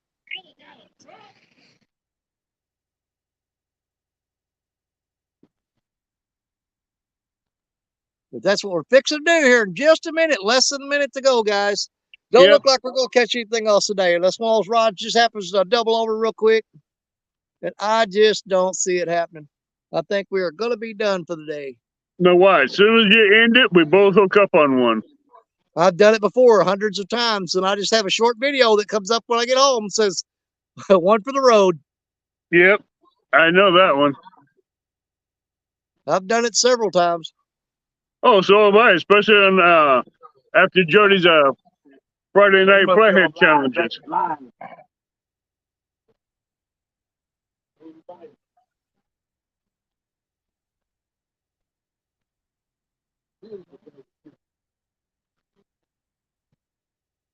If I wanted to, I could bring out my Compax light, but I don't want to because I'm going to be doing a 9 o'clock live tonight. Bringing back a hangout show to where everybody can just come up and hang out and just chat and have a good time. So you gonna go live after I shut this down? About 9 o'clock, I am. Okay, because that's time for me right there. I'm actually 20 seconds over. But yeah, I don't run lights on nights when I got to work the next day because it's just man, I need all the rest I can get with the jobs I do. So. Oh, I understand. So I don't stay out late on work nights. I just don't do it. But I'm gonna flip over to solo real quick, tell everybody bye, and get my butt on out of here. Avid, absolutely. Come and hang out with us next Saturday, man. We're gonna try to get a bunch of folks together, see if we can't make something happen. All right, I'm going to see about getting a signal over there too. I don't know how well that's going to be. Okay. We'll but be we'll try to get in the spot where I can get a signal. But I'm still going to pop up. All right, fantastic. I'll see you later, bud. All right. We'll see you, bub. Yeah, and that's going to be that. Save the beard. No 30-pounders today, y'all. Not going to happen. We got one fish today. Hey, I just need to count my blessings because I haven't had a skunk show in a long time. And that's always a good thing. Even if it's a little bitty one, we're going to take it. You know what I'm saying? Rhonda, be safe getting home. Talk to y'all later. Absolutely. Thank y'all all for hanging out with me today. I had a great time with you. We spent another day on the Mississippi River doing what we do. It's always wonderful. God, I dread. See all these rocks behind me? Yeah, I got to climb up that crap, carrying this stuff in my arms, one load at a time. And then I've got about a half to 3/4 mile walk, dragging that. I got my cart up in the woods, though, where I load it down and I can get all this stuff up this hill, get it on that cart, and get it all to the truck in one trip. So don't worry about me. I'll be just fine. It's just not going to be fun. You're my brothers. You're my sisters. You're my catfish family. God bless each and every one of you. You know Danny Stone loves you. You know I do. Say it every time. But that's it for me, you guys. I'm going to cut the camera and get on out of here. Valerie, good to see you, sis. Catfish Dog Tim. Next Saturday night, it's going to be Danny Stone, Lance McCoo, and anybody else that wants to jump in there. We're going to do some nighttime fishing next Saturday night. You guys write it down on your calendar. Be ready for it. We'll see you then. Danny Stone out. God bless you. I love you. Bye, everybody. Ian, dang it.